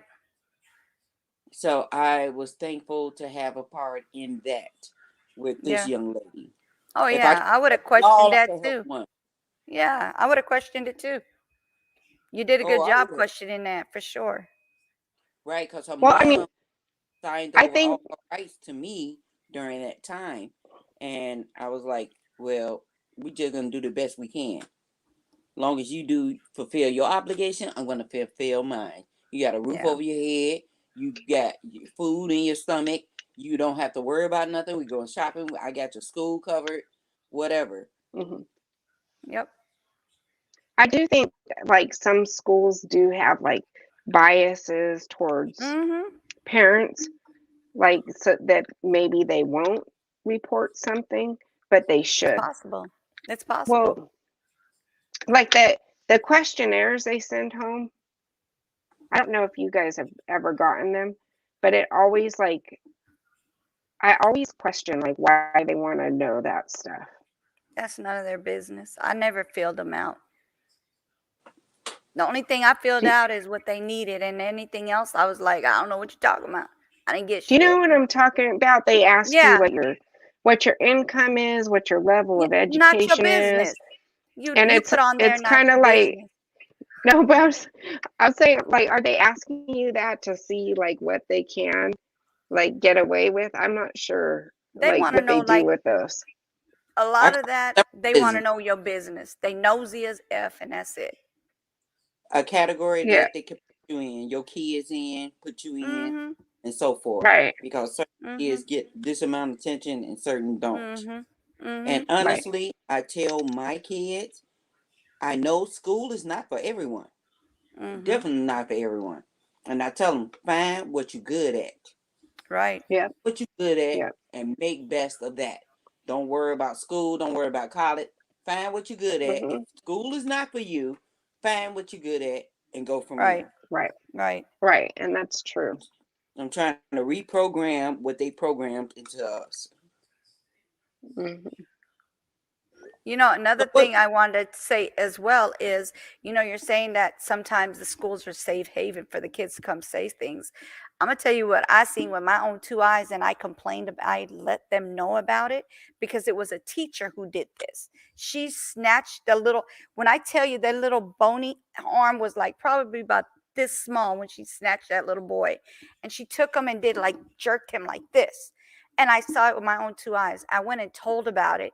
I don't think anything was done about it because it was a damn teacher. Not only that, he probably had a reputation in the school. So they're not going to She snatched that little boy. I thought she was going to break his damn arm the way she snatched that little bitty boy's arm. She snatched him like not like come on like this or come with me. No, she snatched him like hard. And I went and I complained about it, and I didn't hear nothing about it. Like, oh, Miss Stewart, thank you for letting us know this is nothing. I heard nothing about it. It was almost like it never even happened. But I saw it with my own two damn eyes. I told them exactly where it happened, in front of her classroom and everything. And they still, I didn't hear nothing about it. I don't know what they did with it. That's why sometimes it's damn if you do and damn if you don't. I wish I would have known that child's mom because I was going to snitch. I was going to snitch on that daggone biatch. I Just just don't put your hands on somebody else's damn children because I wish somebody would put their hands on my kid. I will go straight off. I'm sorry. I will go straight off. I just know the schools that my kids have been in, there have been teachers there and staff there that are there for the kids. That I know, like without a doubt, like a kid could go tell them something like that and they wouldn't be I hope they do returned have home. those schools though. I'm glad they have some that do have it. I mean, I wish it was 100% all the way around the board, like everybody did that, but it's not always the reality of it. Where did Well, I Christina work in Naperville She at fell off. they school district, and I really appreciate the people in that district because they stick by us. Christina, if you're still in the building, pop up. Yeah, she wasn't saying anything. I don't know what happened. They stick by us. But Bree Love said they don't want a lawsuit. Yeah, that's probably what it is. They didn't want a lawsuit, so that's why they didn't do anything about it. Because that lady, that teacher that snatched that little boy's arm like that, I would have told the mother. I saw the whole thing, lady. I'm telling on you. I don't care. I'm telling on you. And I don't care if I have the job or not when I get done telling on you. That's not the case. I wanted that child to be safe because you could have easily broke that little bitty boy's bony ass arms. Barely had any skin on him. This little bitty I know arm. right now with our district because we out there with the people that got money, and it was a video that surplused on the news about a kid getting beaten on the bus in Naperville, and the parents are trying to sue and so forth. And my thing is with all of that, suits are happening now. Everyone want to sue for everything. Christina's in the Every building. doggone thing. So you got to watch what you do. Somebody want to sue you. Somebody want to sue you. Somebody want to sue you. Mm-hmm. Yep. You know, Go ahead. so sorry. The schools they're losing millions because of teachers sleeping with students. Yes, I That's just seen been another happening. case of that, and I don't get it. Yeah. Why are you guys even? There has to be something in their background to where they're seeing that. But real quick, I want to get Christina. It's hard to get her up here, y'all. So I mean, I got her in the building. Christina, Again. Sorry, sweetie. Yeah, I'm here. Go ahead, Christina. Yeah, so there's a lot of ways to get from Essex County to New York. Okay. She could catch the bus from wherever she's at in East Orange downtown north to go to the train station. From the train station, you could hop on the PATH train. Okay. The PATH train goes all the way to 33rd in New York. That's like the last stop. Y'all could Google it if y'all want to. Okay. Wait. Yeah. Okay. And then so from where's this train? Where's the? Okay. If you were 14 years old, what would be your way from Orange to where? To getting across to going to New York? Because isn't it a waterway, right? You're I could be wrong. Does the No. subway go? Okay. No, the only thing that you could get to, and you also could catch the bus from the train station to go to New York. So you have the PAV train, and you have over here is New Jersey Transit. You could catch like one of the local buses to go to New York. Okay. So if you were 14, which do you think she would have done? The subway or the bus route? It will be more probably take the PAV train. Okay. To New York because it's easier. Okay. So that would be if I'm typing it in, do I have to go on Google Maps or I could type it in as an address? You can put in what do you want to research? I'm just trying to see how far from where she was at the deli area, the orange area to New York. Because they said it's like a place in Harlem, right? Yeah, that she was far.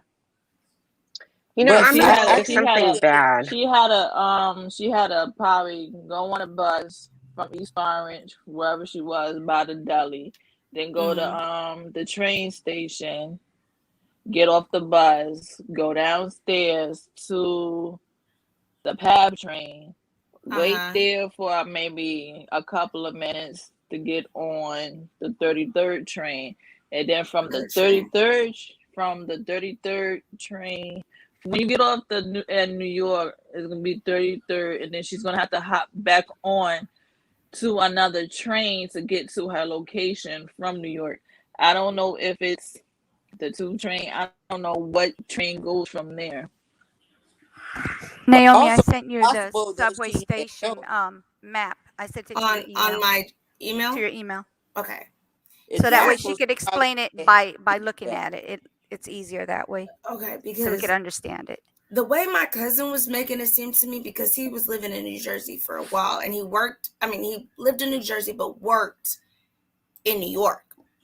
And so he's like, oh no, cousin, it's not that far. And I'm just like, it sounds far from what he's saying. And he's like, no, you don't need a car because if you get a car, it's longer to get where you need to go. So I'm like, okay. So let me. I wonder the reason why he was saying that is because of the traffic. It's a lot easier to get through the subways. Would that be correct, Christina? Yeah. Because I went to New York. That sucker is packed. New York is packed. Right. No, I'm saying, like, do you think that it's a lot faster to go through the subway than it is through streets because of the car? The streets are packed. Like I went to New York and it was horrible traffic. Right. I've been there. How the transportation is. I've been there too, and the subway is very efficient. So yeah, that's the what subway I'm is a lot of New Yorkers. They ride the subway to get to point A to point B if they want to drive. Right. So the mom was arrested for child endangerment. Yeah, that's what they're saying. But they're not giving us too much information. Do you think that she was trafficking her daughter? Do you think she was trafficking her daughter? I don't know. That crossed my mind very briefly, but I didn't want to say that. Yeah. I think she might have been. That's why I brought up molested. the story I brought up because that was pretty much trafficking what I was dealing with. Did Christina fall off? Yeah, no, she fell off. I've heard of that, and the reason I say that is that man bought the food, and I was wondering why. Because some people that do that will take items instead of money in case it's a police officer. She could have been in dismay at that time about losing the card or whatever, and expressed that to him and told him all of her situation. Like I said, 14 years old, I deal with students all day, every day. 14 years old have a cell phone. They don't even use it for the information they need to use it for. They ask you the same question that they could go on Google and ask for. Yes. So somebody could have been telling her, okay, this is what you need to do. Or maybe they helped her get to where she at. Right. Yeah. And especially if it was I'm a just man, wondering he what didn't would want to bring be a charge. traveling with a minor. Yeah. I You just know, wonder what would so he bring a probably just gave her charge the of information she needed endangerment. and let it go. This is from an hour ago. Let me see. Because, like, letting your What? 14-year-old walk to the store is not going to bring a charge of endangerment. Right. But if No. you're asking your 14-year-old to get money from men, that's going to bring you a charge Mm-hmm. Of more than endangerment. of Because it endangerment. says 14-year-old Moore's 3-year-old son has been taken from Moore's custody and released, said. It doesn't say who. The teen was found safely in New York. I'm trying to see if I can find anything new because it's from an hour ago. But But I she want to lost. see.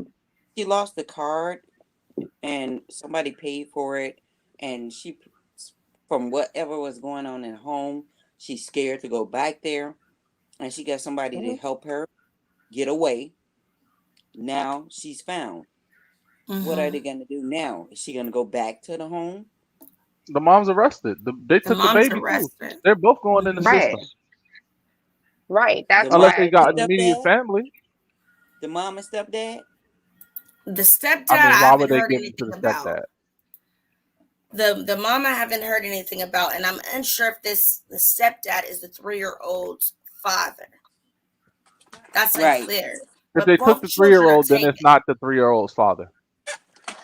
Why Because couldn't it be? sometimes they'll If arrest you on a minor charge. Sometimes they'll arrest people on a minor charge, but then they'll add up the bigger ones later once they get all the evidence. Or maybe stepdad got a record himself. You Maybe. know. So there's something else coming down for her. right. Unfortunately, a lot of times these men they prey on single mothers.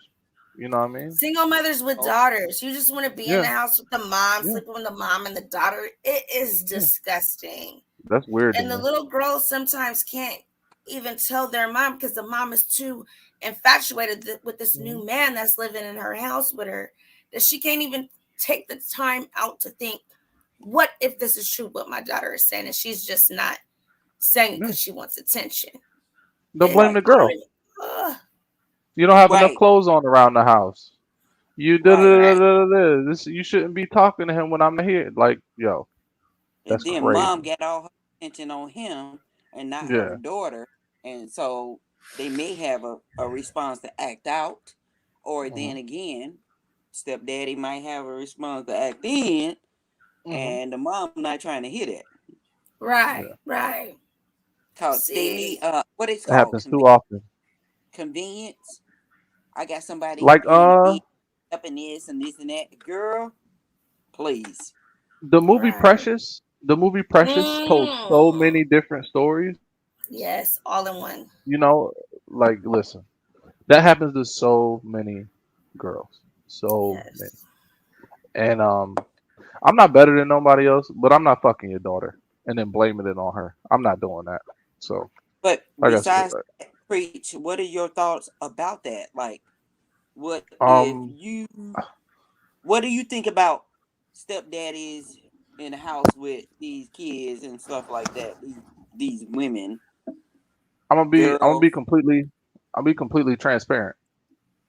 I grew up in a house full of women, and I've experienced firsthand physical and emotional and mental abuse. You know what I mean? So it's a certain way I treat women, and it's a certain way I treat victims.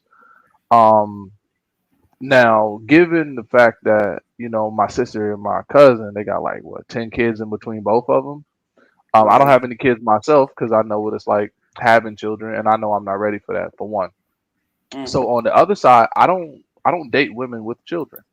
Anyway, there's nothing, and it's not nothing against a woman for having a kid. It's not like, oh, I'm punishing you because you had a kid before you met me. Like that's retarded. I'm just saying, like it's the family dynamic that I would much rather not, take part in. You know, so for a man that doesn't mind that, I'm not saying there's something wrong with him. Maybe he got kids himself, but it's like it's always the dude that the daughter's always like 15, 14, 16, and these they are situations well happen. It's endowed almost now. like, yeah, it's almost like they target them, and like you said, the woman is so caught up with the fact that they got a man in the house finally, and he knows that. You don't think he knows that? You know what I mean? The predators know certain things. It's just they hide it very well. Because if they admit that they acknowledge, if they acknowledge that they think about that shit, then they're pretty much calling themselves a predator. I think it's weird. I think it's like I don't know, man. It's I don't know. It's very strange to me. You know, I mean, I don't know. Right. It's just strange. I'm not saying you can't. I'm not saying you can't fall in love with a woman who has children, but 9 times out of 10 with situations like this, it's the stepdad involved and a 14 to 18, 19-year-old girl, Right. sometimes younger. And more times than not, the mom is blaming the little girl because she wants to keep that man. Right. And Called it's not convenience. just it's not just a trend. It's a problem, Well, I and know not just you know. But me personally, you know, I maybe when I get older and it's a little different for me, I may change my mind about dating women with children. But there, just how I think about the dynamic, I wouldn't prefer that. But so I'm thinking to keep myself like, safe. what's what's the appeal? You know, like I don't know. I know I don't I know. told my kid's father, as well as all of my brothers, if I ever find out y'all tried to do anything to my daughter, I don't mind spending life in jail. Hello. Me. Yes, Me Period. sir. neither. Yes, sir. And they Me looked at me like I was neither. crazy. So Period. I'm like, Y'all could lay, there, real put talk. rose petals Real out. I'm talk. gonna gladly take that trip. Yep. Okay. Gladly. That's But one then thing I I'll think go to about prison for is if my I'm in Feel that. jail, who's children, gonna my be watching her then? grandchildren. I'm I going feel that. in. I'll go in there. Hey, I'm Right. You going man, know, in. hey, we gonna have I fun would going see over it. there. I'm going in. But look, knock I on would see it a wood. lot where, yeah, I'd see it a Knock lot on where girls go would end ahead. up in the system because of like sex with a step parent, and the mom would take the step parent's side. It's Just disgusting. like Oh yeah. Amari, And the and situation they with Amari. and Yeah. they would live there. They would continue living their life where they were at while their kid was in the system, and then they'd call and complain about having to pay child support too because their Mhm. child's placed with the system. It's disgusting. Mhm. Mhm. With Amari, her mom knew that she ended up having a kid with this man even after I always call her Amber. What is her name? Taylor. All right, this is all allegedly from what I've gathered. She even stayed with the man that was abusing her son, who her first kid that she, gave up. Her mom stayed with Okay. that man and then had kids with him after. How do you think that's not messing up your child's head? So now that she's Mhm. not able to take care of Amari was with the grandmother. Now she's with this fool Terrell. She knows this baby is going to give her benefits, give her a place to stay, whatever. She gets little Amari for a little bit. He's gone. Mhm. And I believe she was trying to get out of the situation with Terrell because he may have been a little bit too much for her. Yeah, she may have been, giving up her body, but probably was like renegade type stuff. But now you got this man that's mooching off of you with your son playing stepdaddy. Oh, their DNA is so close and this and that. Mhm. No. The mom, the grandmother, even said she's seen bruises on that little boy's face when she went and picked him up with the mom and him. You didn't say nothing. You didn't say nothing. And then when she came without him, you didn't push the issue. But I'm not saying that gives her, a pass on what happened, because I would have never left my son with somebody I knew that I knew was abusing him and go to a whole nother state. Right. I don't get it. And then Um. you come back and see splashes of blood on the wall. Your kid's not there. He's telling you the aunt came and swooped him up, whatever happened, and you're just calm. Then when he tells you what he did to your son, you're able to calmly walk him into the jail. to admit to the police, I don't know. She has composure like no other. I don't know how I would have been able to do it. She didn't care. These From the go. these predators, they affect life on the highest levels. Like, look at the situation with Nicki Minaj. Like, she's literally dating someone. Like, okay, so it's one thing to be okay. So anyone can be accused of anything. Right. Like the story I told you before, I could easily be accused of, oh no, you didn't help that girl. You fucked that girl first, and then you helped her. You right? You know, it could go there, right? If someone wanted to say that, but depending on because of the person I am, even the person I show who I am on the internet, most 99% of people would think that's absolutely ridiculous. Now, so being accused is one thing. So I can't say accusation is the truth. But the guy just came out and said, he said that the situation with the girl Jennifer was consensual. At first, he was like, I didn't touch that girl at all. Now he's like, now it was consensual because it's starting to get hot. Because he knows he was sexually involved with the girl at a certain age, and the whole thing about that is the whole conversation about that is I don't give a fuck if she looks older. I don't give a fuck if she acts older. The courts don't care about that. The law doesn't care about that. The law don't care how drunk you was and how appealing she was at the time. If you had an inclination that she was not of age, you should have immediately gotten out of that situation, and you did. You know, and that's where the conversation is going to go for that particular situation. I think a lot of dudes, when they see themselves in that situation, and they're like, man, I can get some pussy or I can not get some. I don't want to be too vulgar because we got all women on the panel, but either I can get some or I can not get some. And being a man, I know how that thought process goes. But at the same time, once you're privy or once you have a feeling that this girl might not be of age, even if she is of age, if she's overly inebriated or her motor skills are affected by a drinking or the drugs she was doing. I had a chick come to my house one time. I mean, gorgeous Puerto Rican chick I used to deal with. But she used to love to get drunk and come to my house late at night. Most of the time I didn't have a problem with that, right? She'd just pull up on me 2 o'clock in the morning. But one day she was slizzard. She got in my bed. She took off whatever. She laid down. And then but she was completely like dead asleep, and she still wanted to like get it out. I'm like, listen, it's like having sex with a corpse. I'm not doing that. Get some rest. If you wake up in 2 hours, 3 hours, I'm still gonna be sitting here playing video games, drinking Henny. I'm gonna be just as ready as I am now in about 2 hours if you get some sleep. But I cannot deal with you like that because it feels strange. It feels weird. I can't have sex with a person who's just laying there. So we all have the choice to get out of the situation. We're men. They're not stronger than us. They're not about to hold us down and ride us. Like, especially if they're not of age. Like, come on. We're men.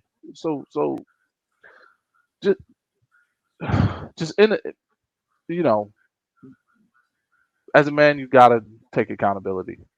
You just have to. We're genetically stronger than women, but that don't give you the like. And just because she act grown and she say it's okay and all this stuff, the law does not care about that shit. And to be honest, you should have some kind of moral standard that's like, nah, man, you're a child, you're a kid. It's the reason why the law says that. There's been studies put into this stuff that says 18 is the age for this, or this, and that. In different states are different. I understand the Immaturity different states are levels. different. But I'm Right. gonna have to disagree Yeah. with you on preach because for one, women do not go around raping men. Wait, I didn't say that. No, you I said never. you said men are genetically stronger than women. We do not go around raping Oh no, men. no. Listen. I think you took what I He said the didn't wrong say way. that. That's not what he No, no. said. I said biologically, we're literally like the tendons in our muscles are just we just have more of them. What I'm saying as a man, you can't make an excuse like, oh, she forced herself on me, or it was a situation I couldn't get out of. It's always a situation you can get out of as a man, especially if you're older than her. What I'm saying is, you should have some kind of moral wall that pops up and says if this woman is either too young, which means, like you said, the maturity level isn't high enough for her to possibly um make this decision and live with it for the rest of her life. But also Right? with the men too, you could look at like men. They'll see a girl. I'm sorry. They'll see a person, and she could be well endowed. They don't know the age, but some of them don't give a damn. They don't care. You They're talking like, about men man, or women? she got the booty. She got the titties. That's what I was She just good saying. to go. She good to go. That's their perspective. We look at men. I don't care if he nice looking, whatever. I don't know. We do got some cases where like teachers are pursuing these guys because you got to Yep, see these having babies with them. look, you got to see these high school boys. They so different now. You like looking at them like, dang. But Was that you knew that sent me? Okay, I think because my nephew, he went off to college because he got scholarships to go for football and stuff like that. But due to COVID, there were second year seniors, so they were able to still come back and play football. I'm telling you, these boys. When she sent me the picture, I was like, "Dang, they look all 35 plus, no younger. These look like some straight men that was going." I'm like, oh my gosh, my nephew's going there. He's a freshman, and they're trying to put him on varsity. Cause looking at both, I'm like, these boys are huge nowadays. Huge. yes, they are. And you thinking like, cause because my job, I work at the school district and I help out because we short with bus drivers. And I'm looking at these eighth graders. I'm like, that's an eighth grader? What the hell? What is him or her? Like what the hell? They look I like think college students. I can't say all men, but I think some men, not all men, so don't get upset, preach, or offended. No. Hey, But I listen, I'm think not that in the weirdo category at all. I'm not going to get offended. I think some men think that once a woman or girl is sexually active, that it's on, and they don't care about the age. And I care that's about what's the law. starting. Right. I always been afraid to go to jail. I don't People commit should no care about the crimes. law, Nope. but there are women predators out there that are coming out, like that teacher that said, "Oh, the boy was already sexually active, so like she thought it was okay for her to partake when she was in the position of being the eighth grader's teacher." You talking about the one that got pregnant by him? Or the I other don't know. teacher? Well, her Because it's more than one too. teacher. Her too, but there's been some recent ones that are where that's happening, where they just think that because the boy's already been sexually active, that it's okay. That it's not okay, and It's that's not against the true. law.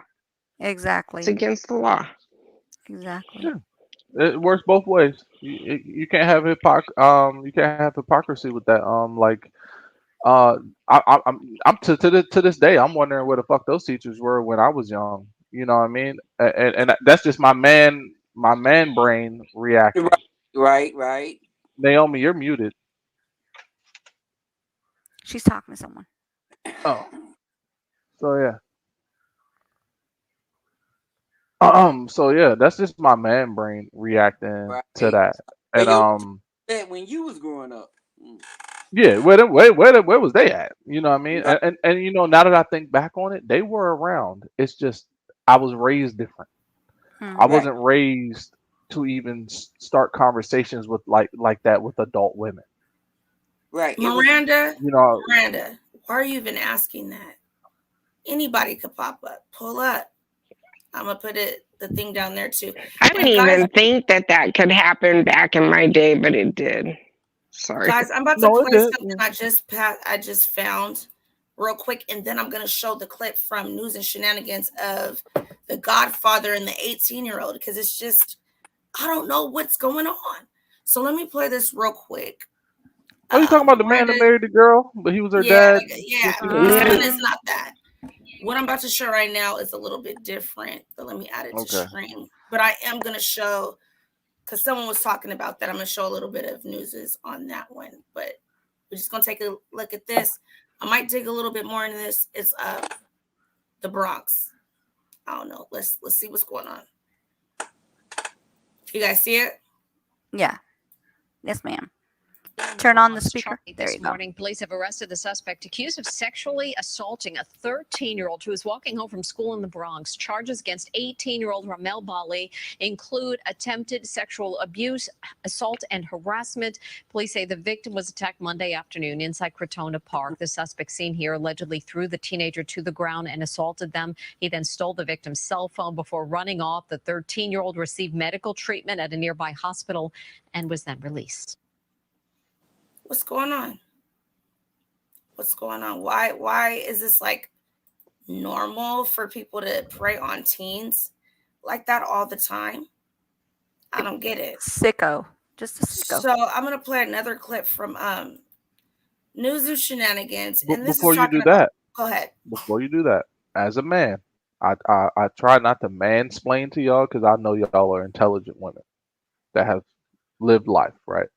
So it doesn't take me much to say certain things. But as a man, you don't have man brain. There are times where I've hit dry spells. I'm in one right now. I just got out of a 3-year relationship. My brain isn't wired to go out and get as much vagina as possible. My brain is wired to, hey babe, how you doing today? Are you hungry? Let's go get something to eat. Get some flowers or something. Like that's what I've been doing for 3 years. My brain isn't wired to go out to the club with my boys and run it up and stunt and shit. Like I've learned that by going out. Like I just don't have the juice no more. I don't have it. I don't got the sauce. I have way more resources than I did before. Back when I was having more luck with women, like I said before. But I just don't have. It's just not in my personality. Right now, because I was actually faithful. Like I was actually not talking to other women. So because I am a monogamous person. But being in a dry spell when I don't have access to women or sex like that, on a regular basis. Listen. Okay. Man brain. This is man brain. I'm trying to help you understand man brain. Now, not having access to it, it's fine. I've been celibate before. But there is a feeling where it's like, okay, it's been a little minute. You know what I mean? Like now, some men go to the extreme, and they're like, "I need this. I've seen I'm that, gonna go. Miranda. I'm gonna go. I'm gonna Seen go. it. I'm gonna go." Right? They're like some men. Some men are like, "I need this. I'm gonna go get it by any means necessary." Those men are completely out of line. But that's just the man brain. Like I need this, I want to get it. Boom, there it is. It's like somebody hunting a fucking. That's why they call them predators. It's like they're preying on it now instead of just getting it like the regular way, like talking to a woman, wait until she gives consent and then you do it. It's like nah, fuck that. It's been too long. Da da da da. I've been turned down too many times. I've been out too many times. Spent too much money on chicks and then they don't come home with me and they get frustrated. And unfortunately, it's some men out there that don't have the mental fortitude to just wait until they, I don't know, meet the right chick or get in the right situation. Unfortunately. But man brain is like after not having it for a while, just I'm going on the prowl. Me personally, I don't make fun of dudes that pay for sex because I feel like paying for sex nullifies a lot of that. It's like it's an even exchange. It's consensual. It's not even exchange. It is an even exchange. If she's selling and you buying, what's wrong with that? If it takes the edge off, if it stops you from going out there and possibly being, or even if you just go out and make a woman feel uncomfortable just by being too touchy feely or being too forward, you buy her 2 or 3 Do we drinks. have any other men out there that are in the bushes in the background? If you are, please hop on panel so we can get to understand what the Man thought brain. process is. Yeah, let Am me I get this not? Am I man brain. not? Am I not explaining this? What I'm You saying are, but is, I need oh, okay, more. Keep going, keep going. More I perspective. got you. I need, I yeah. got you. I'm just saying, the man brain goes from okay, this is fun to oh wait, it's been a long time. This isn't fun anymore. You know what I mean? And then it starts to turn into desperation. That's where you get those guys in the club that get real touchy feely, or those dudes I don't that see anybody else in the background. or those dudes that buy one or two drinks and they I think don't they're see anybody else obligated in the to. background. They think that woman's obligated to do certain things for them. You know what I mean? That's how those situations happen. I think it's just a lot of desperation, and I think that comes from like a lack of discipline, maybe. Or the ones that put things in people's drinks. Oh Yeah. yeah, they go as Hello. far as doing that. Like, yeah, I'm just gonna take it. Since I'm not getting it like straight up, I'm gonna just make this happen. I'm gonna force this to happen. You're forcing it, so now that's not consent anymore. It's literally rape. That's what force is. Like you're forcing a sexual situation onto someone who didn't fully consent to it. And that and unfortunately man brain goes there. It's like I'm going to take this. I want it that bad. I'm going to take this. And some men have the mental fortitude and discipline to realize that that is absolutely ridiculous. You should not be doing that to any human, not just a woman. And some men don't care. Like you said, he was 18. He looked like he was walking around, just fucking walking around, and he saw a chick that looked vulnerable, and he was like, "This is my opportunity to get it. I'm gonna take it." Unfortunately, it's like a predator mode. Like it's a certain level of desperation that's just I don't know. I don't Can I know if ask you a women question?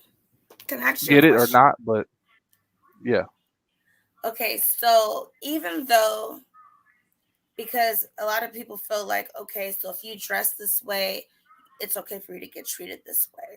If you live that's this stupid. lifestyle, it's okay for you to be abused. If That's you stupid. did, like, is that how you think? So, like, if you see, okay, because I was like a tomboy up until probably like middle-ish school. And my mom was kind of like, you dress like a boy all the time. I'm wearing Dickies, Chucks, a wife beater, maybe a sports bra, whatever. Mhm. And then so you need to start dressing like a girl. I start wearing like shorts and whatever stuff like that. So is it okay that even though you're seeing a middle schooler, 7th, 8th grade, and she has on shorts, maybe a tube top, so it's okay since she's dressed like that to pursue her as she's an adult? Because she's dressed No, like that, it's okay. no. Listen. I'm in Florida, man. All these little girls want to be grown. They want to be grown because they want to get to that bag because they know that the money's down here. You know what I mean?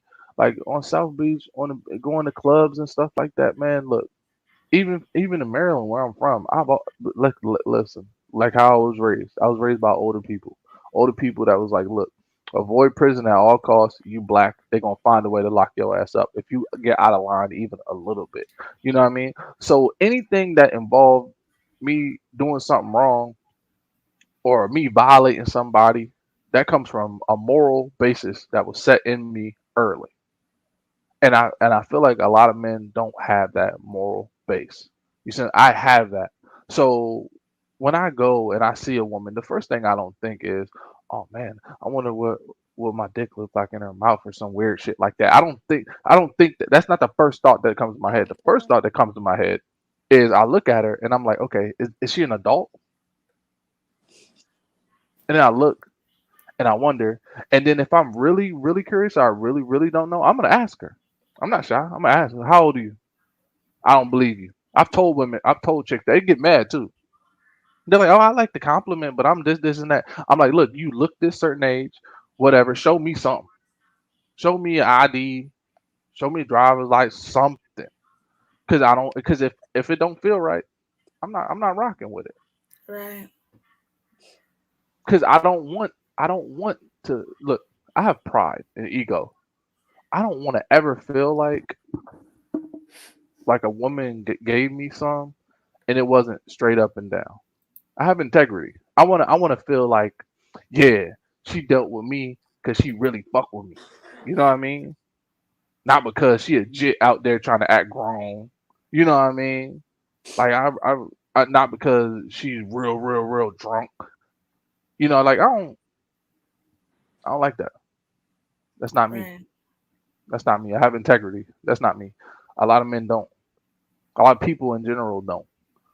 You know. I mean, I don't know.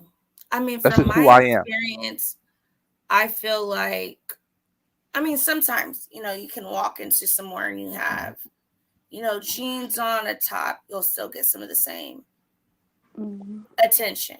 But I'm not the average guy. I'm in Cali. It's hot. I'm in Some Florida. people It's hot. say, exactly. Some people say, oh, you're wearing a tank top. You're basically naked. This is basically naked. To No, that's me, regular shit. Shouldn't no, it's matter. hot. And it shouldn't matter. You can wear what you Exactly. want. A man I, shouldn't violate your personal space. It doesn't matter. exactly. And in Florida, on the beach, I've seen guys in thongs, girls in thongs, whatever. That does not mean that you can disrespect someone. That does not mean you could take it beyond their boundaries.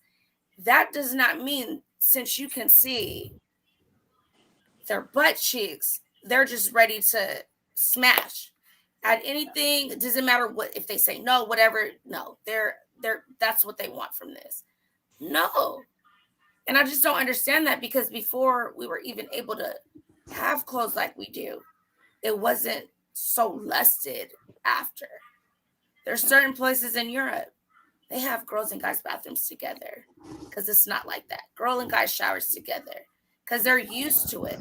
I think the US has made it such a taboo thing that it's, if you're showing your shoulder, you want this man. I get people that see that I have an anklet on. And wherever that comes from in history, that means you're a Jezebel, you're a this, you're that. Yeah, I heard They that. see your anklet. I've never heard that, but okay. I've heard it that. from older men. Oh, And not even to put it out like that, but my dad has told me that too. Red nail polish, anklets. What else does he get mad at? the I chokers. can't Now even, the chokers. I can't That's even wear a kitten heel around my dad. He got some smart to say, even still to this day. If you But in heels my are mom's hooker heel, culture, I think there's just a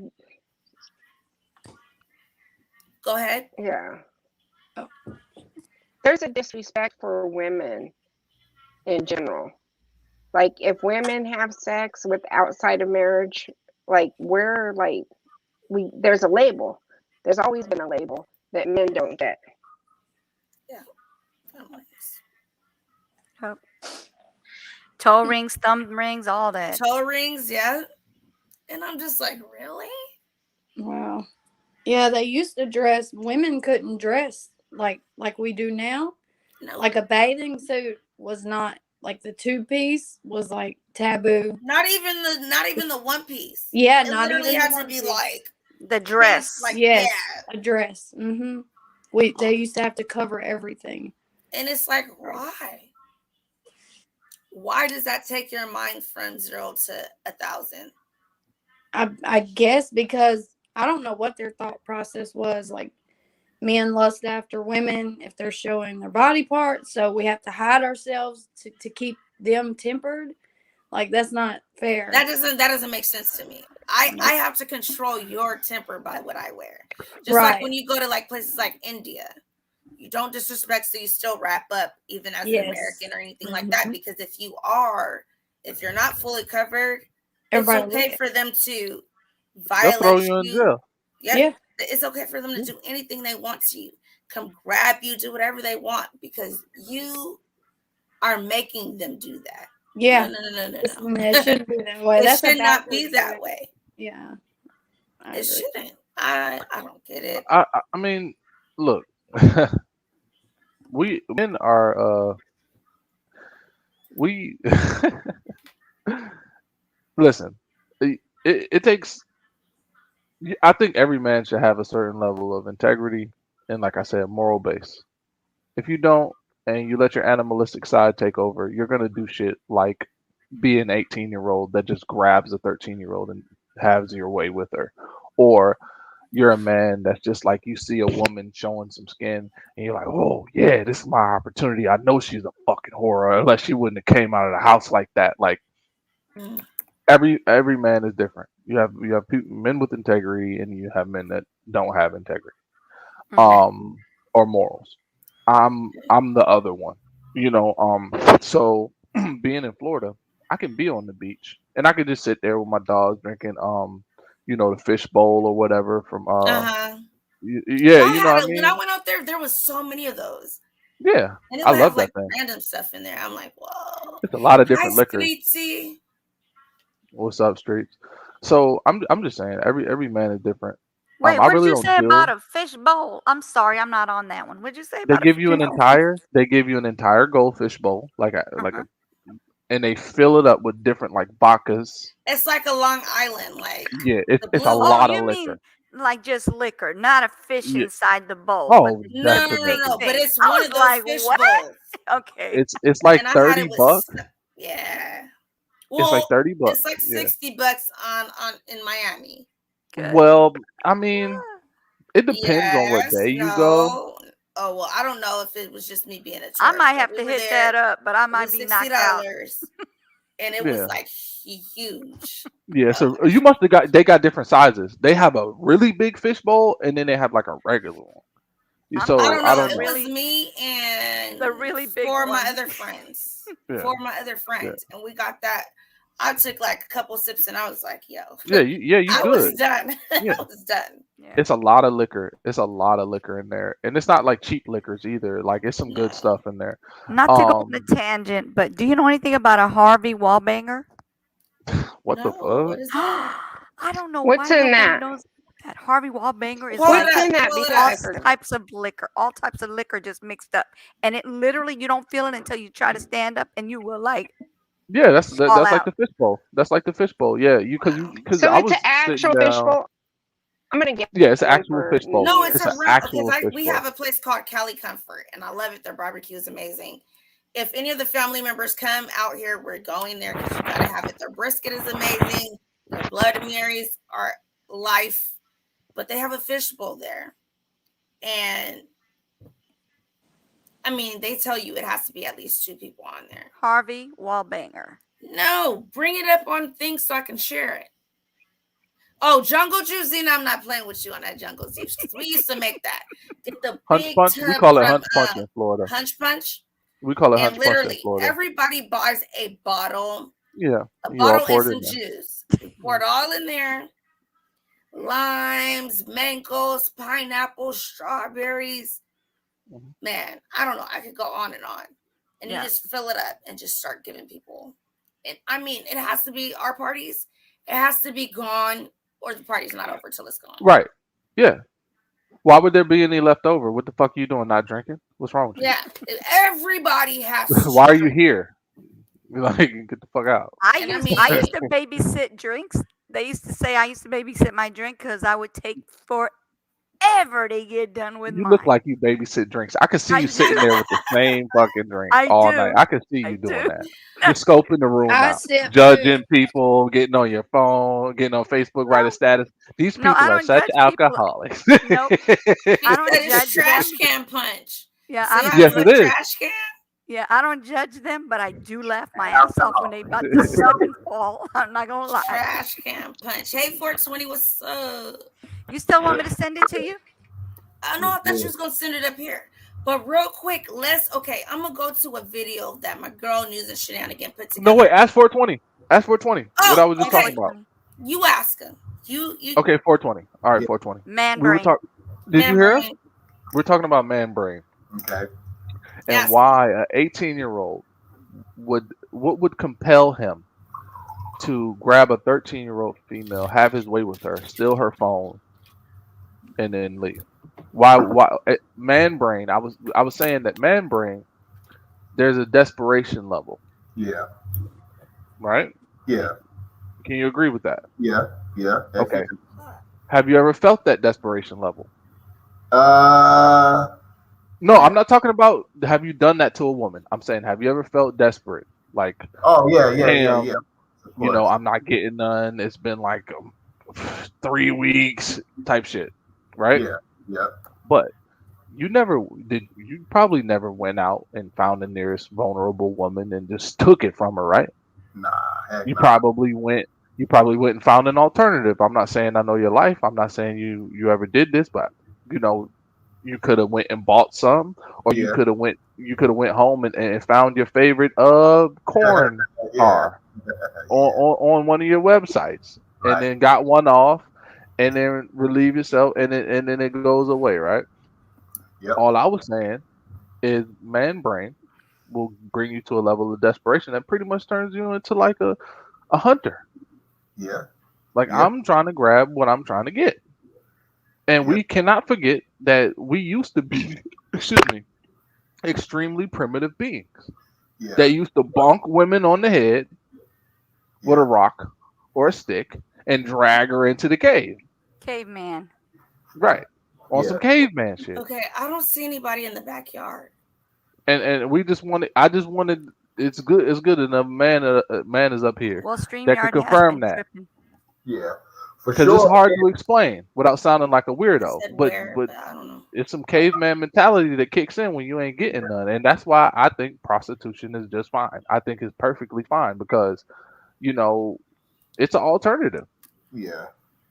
I don't think prostitution is bad. I mean, if that's what the woman chooses to do, then I mean, at the end of the day, who are we to say she can't sell her body? Now, when it comes down to like, I think there should be guidelines. Hold on. Yeah.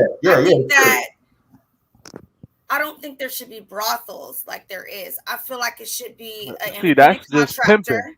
Exactly. That's how I feel. I Yeah. just feel like it should be an independent contractor, but I feel like there should be, it's her body. Do whatever. You know what I'm saying? But I feel like there should be things that you have to qualify for in order to do it. Yeah. Sexual STD checks. Yeah. Yeah. All the time. Yeah. Once a month or even twice a month. No, I'm thinking pop once up. every 2 weeks. That's what I'm saying. day. Once a month or Bi-weekly. twice a month. Once a day. Bi-weekly will be more, you know what I'm saying? But there should be, because I don't like the fact that a lot of women get raped. I don't like, they get things stolen from them. There has to be, and I think that's a lot of the reason why, exactly. A lot of the reason why it is illegal. The Instagram model. Mm-hmm. So I do feel like, you should have to pay for, you have to pay for a business license. Yeah. Yes, but it should come with medical checks, this, and that. As long as you're clearing them every 2 weeks, they're doing the money swaps. I feel like there should be a complete agency doing the money swaps. That way they're not being abused, anything like that. They have security, things like that. Then okay. But all the stuff that comes with it, I feel like it's too much for states to be involved with, cities to be involved with, and that's why they just completely ban it. But they're like in Nevada, not in Las Vegas, and everybody gets that confused. Yeah.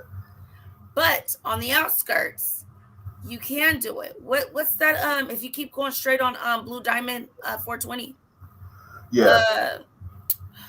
Pahrump. Yeah. It's okay in Pahrump. Yeah. Not Las Vegas, not Clark County. No. Nah. No. When you go on the strip, the guys flipping the cars are taking you to Pahrump because it's legal out there. Yeah. Not in Las Vegas. Not whatever stays in Vegas. Happens in Vegas stays in Vegas. No. And I don't feel like that happens anywhere. Because if you get AIDS in Vegas, it's not going to stay in Vegas. Nah, it's not. If you get chlamydia in Vegas, it's not going to stay in Vegas. Right. Herpes is coming. AIDS is Herpes, coming. it's not going to stay Flat. in Vegas. Yeah. It's traveling. Yeah. So I think there's just a lot of different things that come with it. And it should be like, I mean, I wouldn't want, selling my body to be something you have to do. I feel like it's degrading. I feel like it puts women in a lower class. Yeah. But there are men that do it too. They're just not. Right. I find it to be a lot of either bi guys or full on guys that are willing to put themselves in those situations. Yeah. Or that you hear guys say, I'm only, what is it called? Gay for pay. But then that kind of brings up something else to me. Because That's it's like, I've heard that. no, I heard a lot. Like that what? they are heterosexual, they have wives and everything, but they're gay for pay.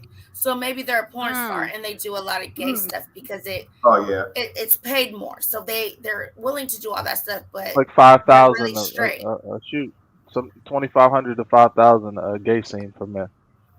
And I even saw a more doing documentary it, on it. even more doing it It was without Two any Life. protection. Yeah. So I still don't understand that because Preach. Go look at your I don't IG. think that I could IG. do Go ahead. I'm sorry. that. You know what I mean? As a man, just letting someone take down your backside just because I don't know. But I guess it can happen. I mean, desperate situations bring, Yeah. I don't know. But I'm just saying it's the desperation for men, and I think all men have the capability to take another route, but they don't because they do not have people in their lives that's like, hey, buddy, like you seriously need to like get all your shit in one place and get it together. Get all your shit together because it's not normal to think that it's okay to invade a person's personal space because of how you're feeling right now. Right. That's not okay and it's not normal. But some men So say they can't help it. Like it's an urge that they fuck get. that. And Because if I see a man in the alley raping a woman and I have a concealed carry license, Oh, his ass is dragged. you're not gonna be able to say to me, "Oh, I couldn't help." I'm blowing your Shots brains out. fired. I'm calling police. Shots fired. I'm on the corner of 67th and whatever the fuck, and then she's gonna be just fine. Now, whatever happened before I got there, I'm sorry, but that shit is stopping right You know what, right though? when I find out about it. Yeah. You know what? And That's I will bring up some of those documentaries when the family goes to the backyard to kind of like more elaborate on it, but I can't bring it up on here just because a lot of it I have not edited and can be on other people's YouTubes, and I'm not trying to deal with that. But when we go to the backyard, we can talk about that whole situation because I want to get an understanding on how, from men, how it could be okay to do gay for pay but be completely heterosexual on the outside. Is that possible? That's Go weird. ahead, Jeanette. I was gonna say that like most rapes don't happen in alleyways. It happens by people that women know. Oh no, I was just giving a random example. Right. You No, know. I mean I'm just saying. And the No. other thing, Yeah. Naomi was talking about gay for pay. What about like the men in the prisons? They'll go in there and they'll have sex in the prisons all the time, but they come out saying they're straight. Gay for the stay. Gay for the stay, exactly. And to me, I don't know why people try to make their sexuality be so secret. If that's what you like, that's what you like. If that's how you want to live your life, you're living your life for you, not anybody else. Who cares what anybody else says? Do what you want to do. Because to me, there's no way that if you are completely heterosexual, that you would have those urges. You know what I'm saying? I don't know. It could be, they want a couple of extra soups. They want, not to be beat up by this other person, so they're giving it to this person for protection. I don't know. I don't know. I would have to speak to people that have done time, and I'm going to see if I can get, I know it might be, sensitive subjects to some of the people that I know, but a lot of people that I know from back in the day are getting let out from doing 15 years, 12 years. And I do want to bring them on here to just ask certain questions that people have questions about and for them to keep it real. I am in no way, shape, or form involved in any criminal activity, but I also know people who have dabbled in that lifestyle and allegedly may still be dabbling in that lifestyle. And there's like this there's like this line. Like I said, there are some men that have integrity, and there are some men that don't. There are also some men that go into the prison system, and um they kind of let go of certain inhibitions. Like, hey, I'm in here, I gotta get it. Servicing myself ain't enough.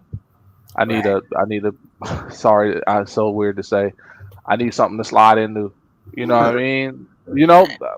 And some men don't feel no type of way about it. And then the funny thing is, they was gangsters before they went in. So when they come out, they still gangsters. So the hood love them. You know what I mean? And the prison culture has infected the black community so much, and that part of it has infected it as well. So these dudes come back, and they smashing all the little new chicks because they want the gangster that went in, and then the little homies want to smash her too, but he passing shit along to the little shorty, and then she passing it to everybody else. Right. So I mean, niggas don't talk about it a lot, but niggas is talking about it more and more. They speaking out about it more and more. Especially the dudes that live that certain lifestyle, whether it be a gangbanger or whatever, or a drug dealer or whatever. Because, like I said, it's men that will go in and keep themselves about them, and there's other men that'll let certain things go about them for the time being, for the momentary, excuse me, Right. for the momentary pleasure of it, because they just don't care. And that's where the term homo thug came from. Like, you What did you gangster, say it's called? you a shooter, homo thug. Uh-huh. Yeah, that's where the term homo thug came from. You thugged out. Yeah, you going to rob a nigga, you gonna shoot a nigga, you gonna ride, but you like boys, like, but you keeping it like down low, like you thugged out, but you not thugged out enough to keep it real about your sexuality, because your manhood is gonna be called into question, and you got your reputation from being alpha, Right. and if you tell people you like boys, then people gonna be like, you ain't no real man, you like boys. Because there's this stigma that if you like boys and you gay, then you automatically ain't no real man. And ain't no thug that before he went in, he was slanging and banging and splitting niggas' heads open and toting guns, and then he come back and he like, yeah, man, I like boys, because he know what come with that. Right. So he rather just be down low or catch something while he in there and then pass it along and not say nothing to nobody because of the shame that comes with it. Yeah. That's been happening for a minute, man. That prison culture has been affecting the black community forever. Ever since a gangbanger has been a gangbanger. You see what I'm saying? All right, So, y'all out of here. I gotta go get on. I gotta go set up. So I'll see y'all. oh yeah, we got to get ready to go on your show. Yeah, Yeah, we're about to go on his. I'm going to play I'm waiting. I'm waiting to get 420. on the show before I Do open you this. know how to Yes, drop sir. your link in here, or do you want me to have the mods do it? You did, didn't you? You know, man. Yeah. Yeah, but I'll I'm drop saying it needs to be fresh on there because so that they could click on I'm it. gonna do it right now. I'm gonna do it right now. That's fine. So right after I play this, we're gonna wrap it up. 420. He's gonna go ahead and go on his platform, and we're just gonna bounce straight over there. All right, y'all. See y'all All later. right, y'all. All right, bro. See you in a minute. Send the link. Bye, 420. I All hope right, you so heard. we're gonna look at this real quick. So this is from News and Shenanigans. For those that don't know about it, the guy that what am I trying to say? He married his goddaughter, and if we're first gonna look at a picture, okay, of what she looked like and what's going on now, because to me, it's I don't know how I would take this as a mother, and the mom was sleeping with him before the daughter. So let me share this with you real quick. He's over there getting set up. We're gonna hear this. We could talk about it later. But where's it at? Is it here? I think this might be it. Okay. All right, there it is, guys. Did it pop up? Yeah, it's on there. Okay, there we go. Wait, which one is it? The one Right that here. says 420 live. Oh, okay. Oh, you talking about Can the you guys video? see this? Yes, we can see the video. So this is the godfather right here. Okay. This is when she was a baby. Godfather.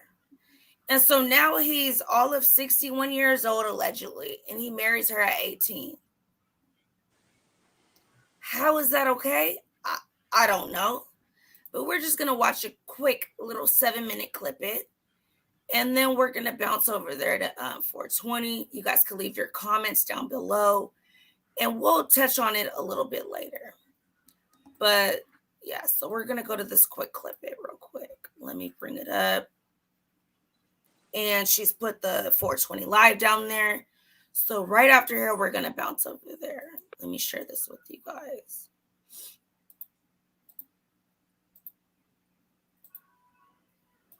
All right, share. Here we go. Can you guys see it, or I got to press it again? Got to press it again. All right. You guys can see it on your end? Mm-hmm. All right. Uh-oh. Where's my sound? Oh, it might be on mute. There we go. This is News and Shenanigans. She's also a content creator. Really good. So make sure you guys go and follow her.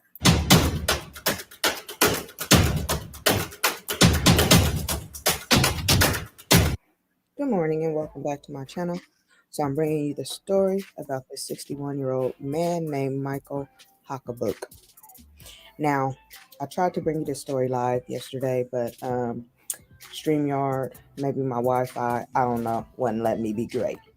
So I'm going to just bring you this video here. I have a few people hitting me up telling me he's not 61, he's 55 and all this. Actually, none of us really know his age, but according to the research that I have done, the man seems to be 61 years old, so that's what I'm sticking with. But I'm going to break it down for you. So a 61-year-old Mike Huckabee, he's been accused of grooming his 18-year-old goddaughter, Jashyah Huckabee. So in a series of Facebook posts and everything else, it sparked the outrage because he apparently married her a couple days after her 18th birthday. He's been knowing her since she was 2 years old. And he literally groomed her since 2 and now has married her at 18. Her mother speaks on it, she speaks on it, and I'm gonna let you guys. Me and my husband ain't going nowhere. Videos here. I don't give Oh, this is the same girl I was thinking about. Yeah.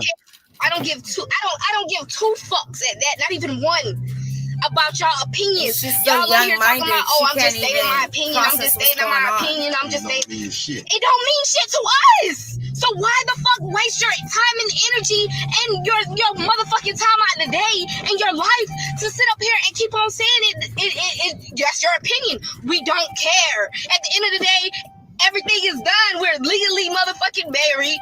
I'm 18. I'm grown now. Talking about, oh, you just a baby. I'm 18, bitches. I moved out my mama house when I was 16. 16. Fucking 16. What did I do? Get a job. Pregnant and all, working. Pregnant. Fucking working. At 16 with no motherfucking body. I ain't had nobody. My mama was a druggie. Nobody, never had nobody. I'm not saying this to show to have no sympathy or looking for sympathy. Nobody sympathizing with me. This is not what this for. I'm just letting y'all know that I don't give a fuck about y'all opinions. They don't mean shit to me. It don't, because at the end of the day, everybody have a life to live. Okay, so what? He's 46, not 50. Thank you. He's 46. Half of y'all motherfucking mammies he probably fucked half of y'all motherfucking peoples. Probably fucked your mammies, and you got y'all daddies mad, and some of y'all motherfuckers mad at him because he on his shit, and we both on our shit. And the fuck, y'all just mad because I'm happy. Deja always gonna be happy. No, y'all hoes thought that I wasn't never gonna be shit because of my past. That's what the fuck y'all thought, and I proved y'all wrong. That's why y'all hoes really mad. But at the end of the day, that shit ain't even worth it, because at the end of the day, I'ma do me. We gonna do us. I'ma continue wear this motherfucking rock on my finger, and I don't give a fuck what a bitch gotta say. I don't. Because at the end of the day, I'ma live my life. I'm going to live my life to the fullest. We only have one life, and that's what y'all fail to realize. Wake the fuck up. How about that? Wake the fuck up. And I don't give a fuck about all that laughing ass shit, because at the end of the day, y'all retarded. Y'all ignorant in the mind. Y'all ignorant for y'all to say, oh, you young and this and that. Okay, yeah, I'm young. So why would I want to be, just because I'm young, why would I want to be with if I got, my mind is more mature than being with a motherfucking young ass nigga. Why would I want to be with a young ass nigga and motherfucking he want to lay and play? He don't know shit. Like you said, like y'all said, how I'm young and my mind ain't open all the way. Okay. Well, a young nigga is even worse than a young female. Why the fuck would you think that I want to sit around and be with a young nigga that want to fuck other people and don't got his mind made up, don't know what he want, don't want to commit, don't want to get out his mama house, don't want to do that? Why the fuck would I want that? That's not what I want. I don't want that. I want to be with a nigga that know what the fuck he want in life. I want to. Okay, so real quick, do you think that she's speaking like she's trying to act grown, so she's talking like an adult that has talked to her? Like, it seems like she's quoting stuff that someone older would have said to her, like, you want to have a man that's not doing this, you want to this and this and this and that. This does not sound like a normal 18-year-old, like the way they would talk. But Either listen. Oh no, go ahead. My bad. Either he's putting stuff in her head, or because she's like, yeah, do I want somebody that wants to lay and mess with this and this and that? It just sounds like somebody that has been through a lot. And I don't feel like she's even been through that. Like, yeah, she's grown and fast because she had a baby real young. How many kids did she have? I don't know. She had one, right? One or two? No, one, and then the other one is not hers, from my understanding. Well, there's a couple of kids that are in this background. They're not hers. I think it might be a cousin or a brother or something that came to the wedding. His. I thought he has kids, and then she has a kid as well. Oh, okay. Right, she has a kid with him. I mean, not with him, but not with him. Supposedly with someone else. Yeah. Okay. So did she really took a HIV test, right, in front of everybody? No, I don't know. We're going to be talking about that tomorrow because I'm bringing up that. Yeah. No. I'm bringing up that information. Supposedly, I don't know. It could all be fabricated. We don't know at this point. But we're just going to continue watching this, and I'm going to just close it out so we can hop on another subject. I do still want to start collecting letters for the homeless because I'm eventually going to do what I said. I just think that this month is too soon and too much for me right now with what I'm dealing with. I just want to make sure, I don't know, I'm in the right place for it, Right. So that is my P.O. box down below, P.O. box 741-093, San Diego, California 92174. If you have to send something UPS or FedEx, I'm just learning about this, it's a whole nother address. So there you have it. If you still want to enter to be in the $100 giveaway, there's my Cash App. That's still going to go on.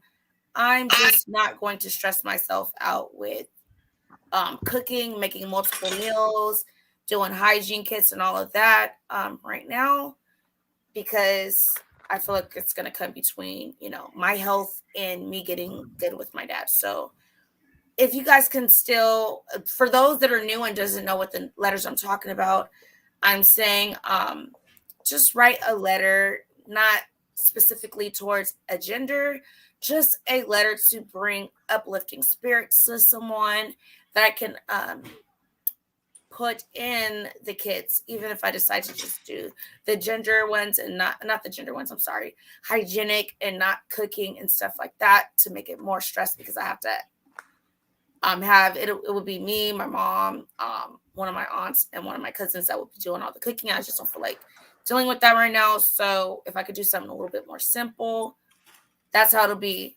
But the $100 giveaway is still going to go on as long as people are donating.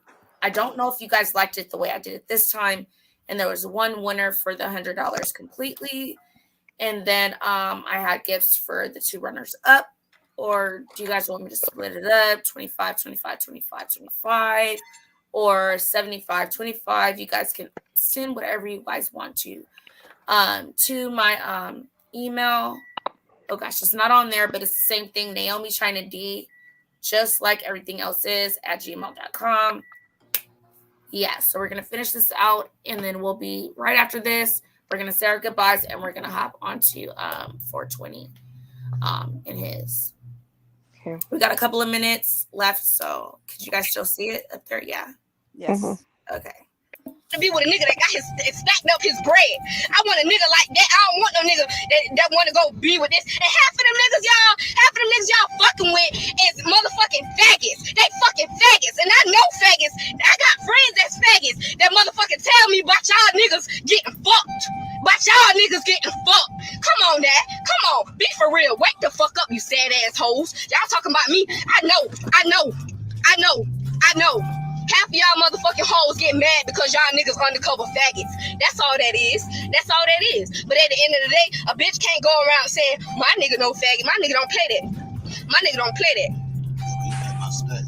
For real. Nigga got plenty bread. My nigga, we can own the whole motherfucking, we can own half of the shit around this bitch. We can own half of that. We ain't got time for that shit. We don't. I don't even fuck with nobody.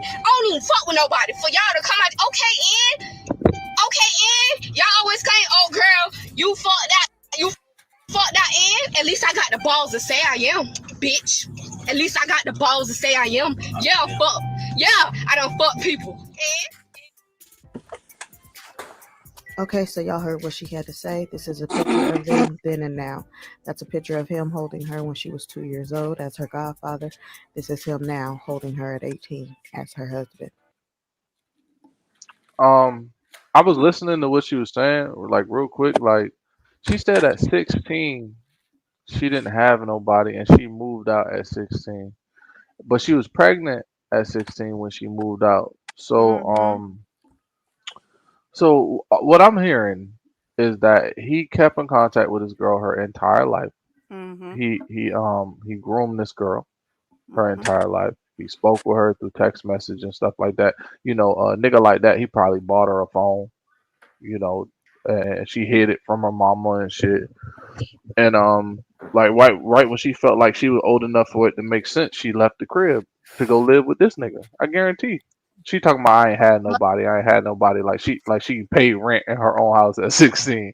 Like nah, you was with this dude because he got you pregnant and he didn't want his baby mama to be live. He wouldn't let his baby mama be on the street. He been dealing with you since he was 2 years old. Like she not keeping it a buck. That's the funny thing. She ain't being fully honest about the full relationship because she know that the shit look crazy. But look, I don't know if he was the dad or not, but we're gonna look more into that. But we're about to hop over to 420 right now. So everybody click on the link and let's go over to 420s. It should be in the chat right there where you knew. And we're gonna bounce over there. Okay, guys.